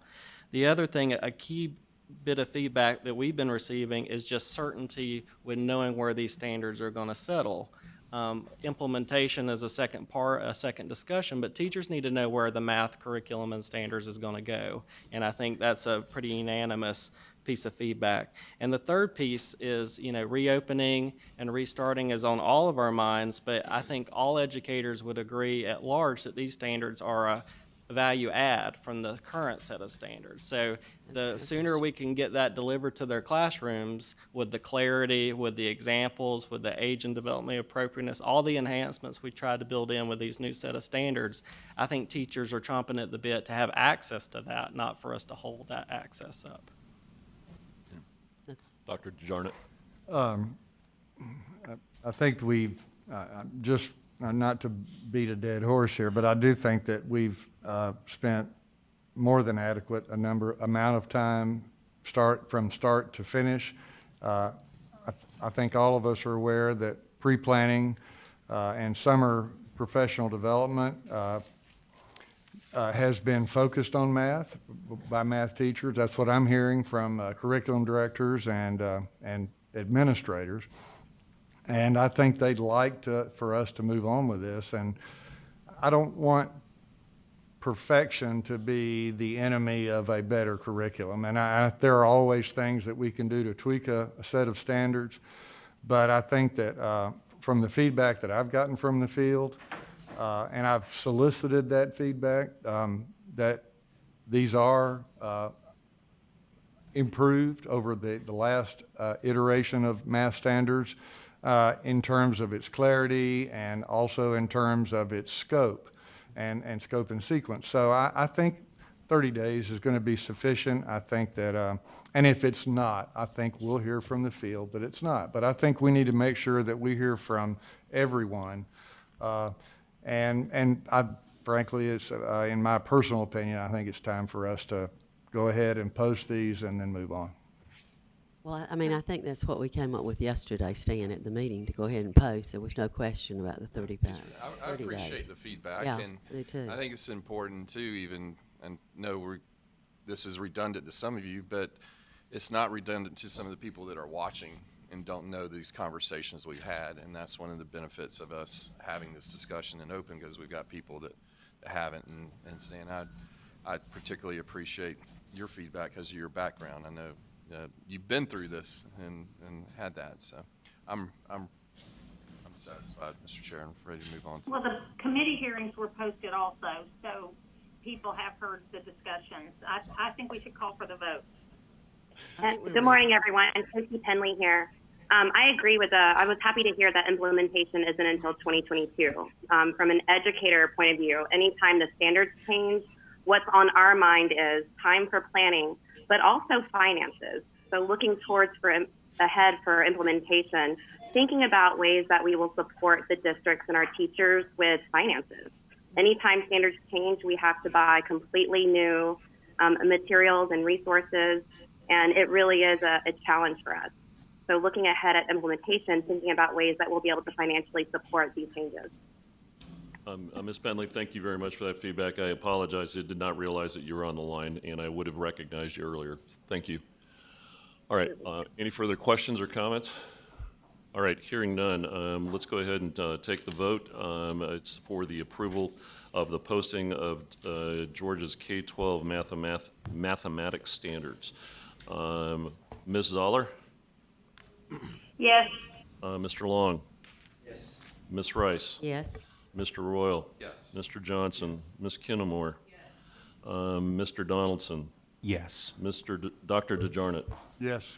Mr. Mason? Yes. Ms. Petty? Yes. And the chair votes in the affirmative as well, and it is unanimous. Thank you very much. That concludes the action items of the day, and what I would like to do now is turn this over for any general board member comments and things. I know that we had some members that have attended not only recent RISA meetings, but also Gale. So if anybody wanted to opine and share, what you heard and saw, Mr. Long. Mr. Chair, I'd like to bring up something that's brought up by another constituent, if you don't mind, because it's something I'm glad we got Matt and some of the other staff in the room to answer this question. Just wanted to pass along that the scholarship calculator isn't up, and DOE is telling some folks it will be next week. It's normally up by mid-July, but most of the parents in the program, they're waiting to enroll their kids based on the amount of scholarship grant. It's cutting in way too close to the start of school. Parents are getting panicky. Any updates on that? We'll have Tiffany speak to that. She'll come up to the podium. Okay, thank you. Good, had the same question.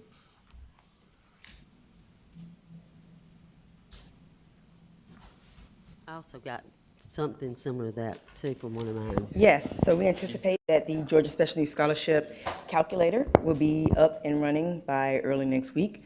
As many of you may know, there were many changes to the Georgia Special Needs Scholarship Program, significant changes in the last legislative session that changed both some of the eligibility requirements. It expanded eligibility to 504 students from students that just had an IEP.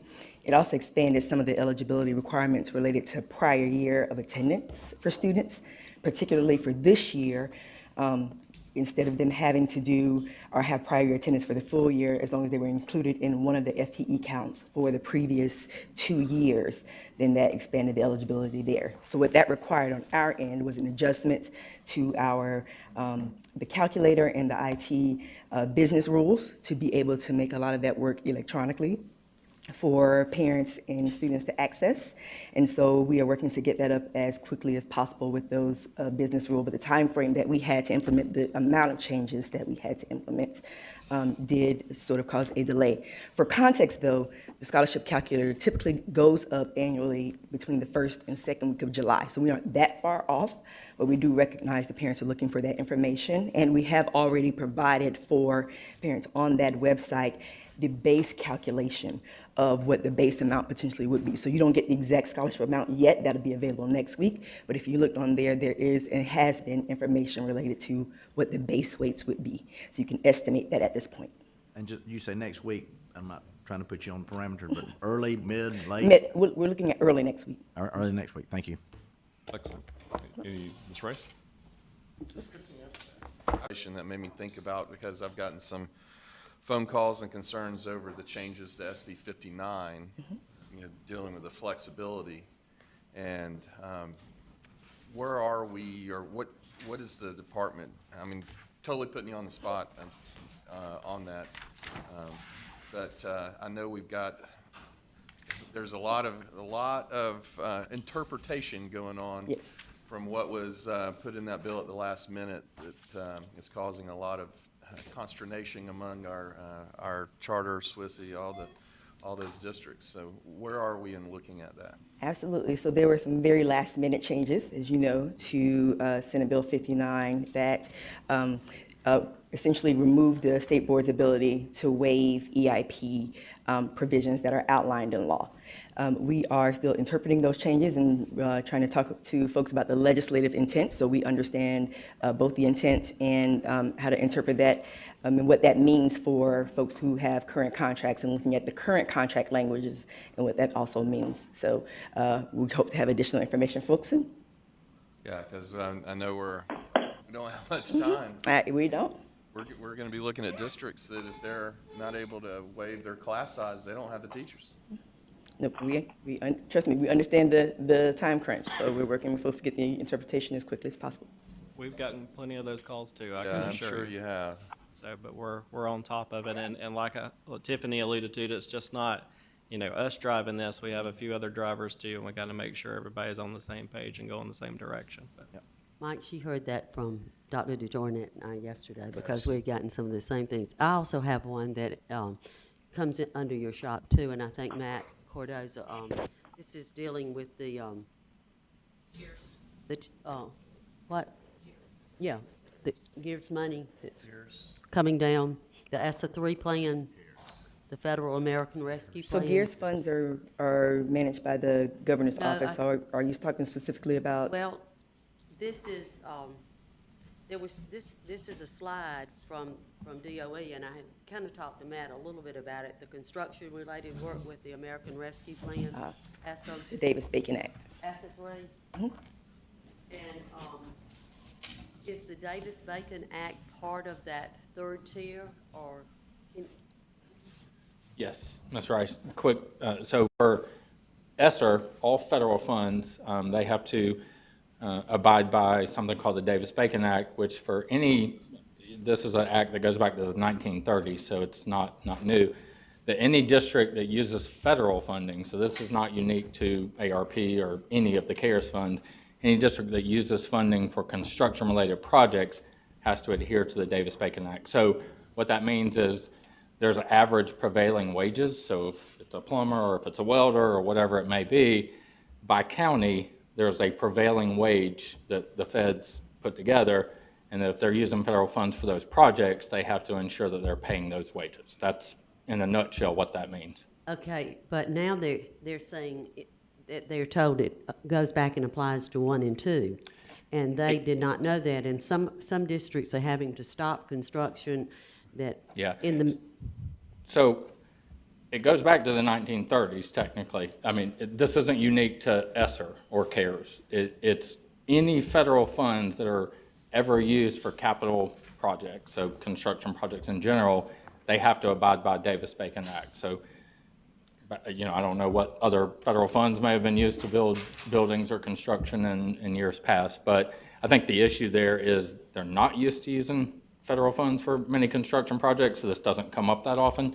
I've talked with Pat Schofield here a whole lot about this, and he said that, you know, this is a standard practice for any general contractors, architects, and people of that nature who deal with this, and they know, you know, that if it's a federally funded project, that they would have to abide by that. So it shouldn't be, you know, certainly something that's new to those who are working directly in it. I know a lot of superintendents have been caught a little bit off guard because it's not something that we talk about a whole lot. Well, on 1 and 2, they said they were not even, weren't even aware that that existed, and all of a sudden it showed up on 3. Yeah. And that when it showed up on 3, it said, oh, by the way, that should have been done with 1 and 2. So there's some advisory that didn't. So in one, capital projects actually weren't allowed, so under the original CARES, but ESSER 2, CARES 2, it was, and then with this third round is where, you know, in a recent FAQ update from the U.S. Department of Education is where they really highlighted this,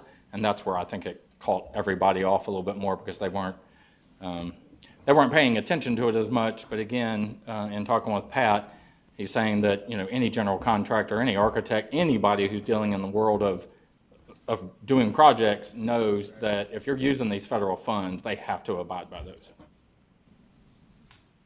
Okay, well, I hope they heard, and we can get it back in. Is it And they possible shouldn't that have to- Davis-Bacon does not apply during national emergencies? I'm sorry? It was it. You just got the same one too. Is it possible that Davis-Bacon does not apply during national emergencies? The law, yeah, I mean, they didn't say that it is excluded, so if they didn't say it is excluded, then. Well, we're doing an It's infrastructure just like- project back home, right in the middle of COVID, and no, you have to follow Davis-Bacon. It's federally funded, so. It's similar to our contracts with school districts, unless it's explicitly stated one way or the other about, you know, something not being able to be waived, then similarly with federal law, we can't waive it unless they explicitly tell us we can. So I understand it's an issue for sure. I don't mean to say it's not, because I think, I don't know, Dr. Gerard could answer this probably, how many capital projects have been built with federal funds in the past? Maybe not many, but you could probably address that. Well, this is not my favorite topic, but I will say this. I think what we have is a perfect storm here. We have a lot of turnover in superintendencies in Georgia over the last 3 or 4 years. And sometimes that also results in some turnover in the chief operating officer or the chief, you know, whoever's responsible for facilities and construction. And then we also have an unprecedented amount of funding that's now available with different sets of regulations. So my only thought on this is that I can only speak from my experience and those that I've worked with closely is that we normally didn't use federal funds for capital outlay, but that world has changed, but I would agree with Matt Cardozo on this, is that I think all of the contractors, all of the program managers, all of the architects that I know in this state, that all of them also work in other sectors other than K-12 education.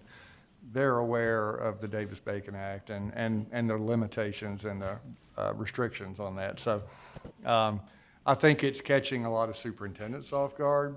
I'm not so sure that it's catching general contractors and program managers off guard. So, Matt, if, let's say we do have a problem in a district, who's on the hook? Is the State Board of Education on the hook, or is the district on the hook? Yes. Can always trust you, Mike.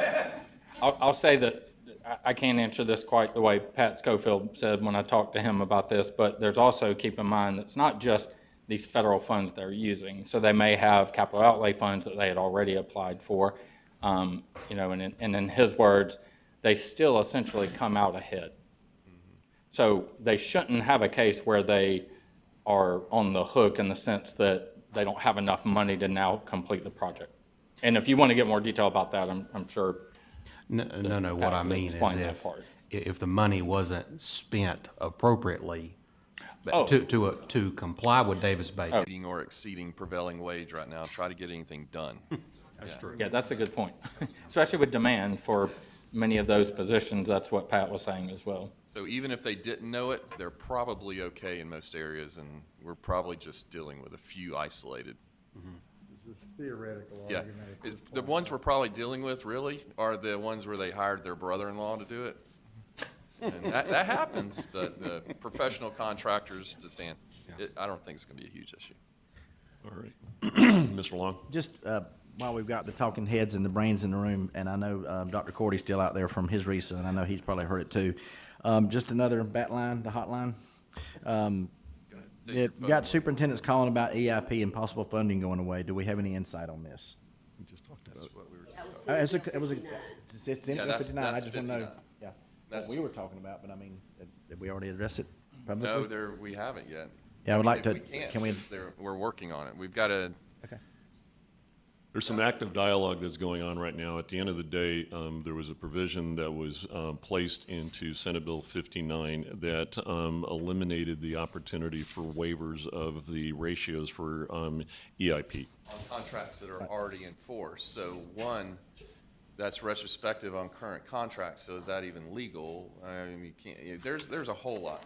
And the corporate salutes going on right now. The challenge that many districts are encountering is that prior to the knowledge of this being in the bill, they had already approved budgets and they had already extended contracts. So Godot is well aware of this. I know that they're working on it. There's some active conversations that are going on with a number of people. So I would just stay tuned for more information. Okay. Thank you.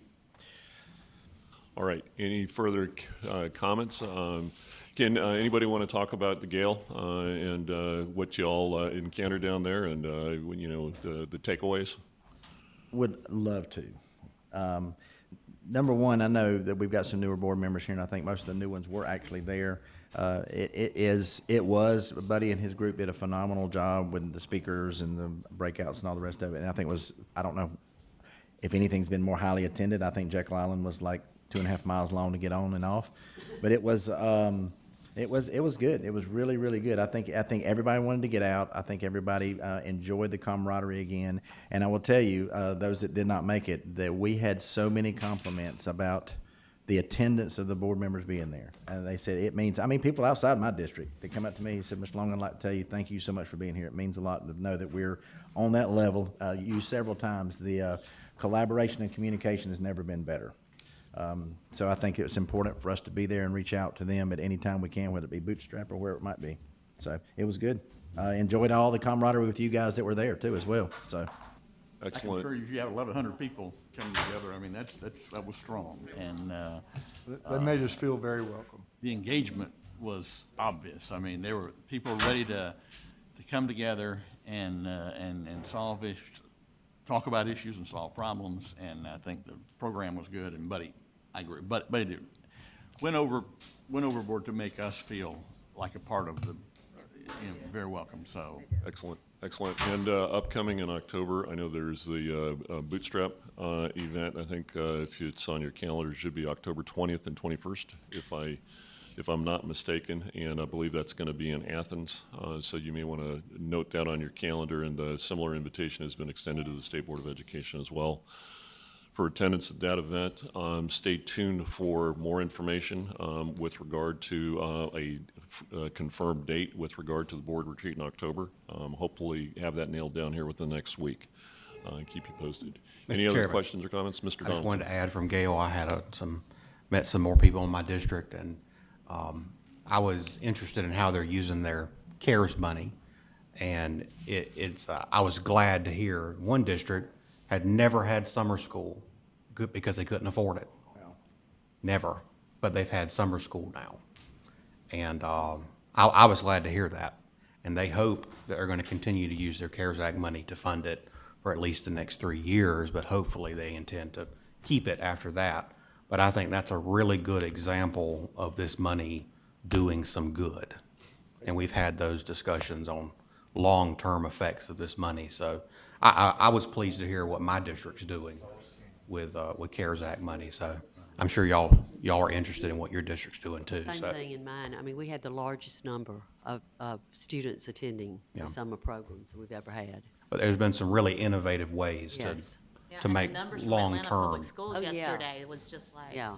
Nearly 20% of their total enrollment, nearly 20% participated in additional learning opportunities, which is just amazing. And I'll put Ms. Petty on the line for a minute. She made a really good recommendation to Gail about the next one. Why don't you tell them about that? I've talked with most everyone, but I suggested that when we go to these conferences, that they set aside a room for us, and we can say, Mike Royal's gonna be, someone will always be in there, but if someone, our constituents, because we were having to look them up, they were attending the sessions, they weren't out walking around at the booth, so if we wanted to talk to them, we had to go in there, the 1,100 people, and hunt them.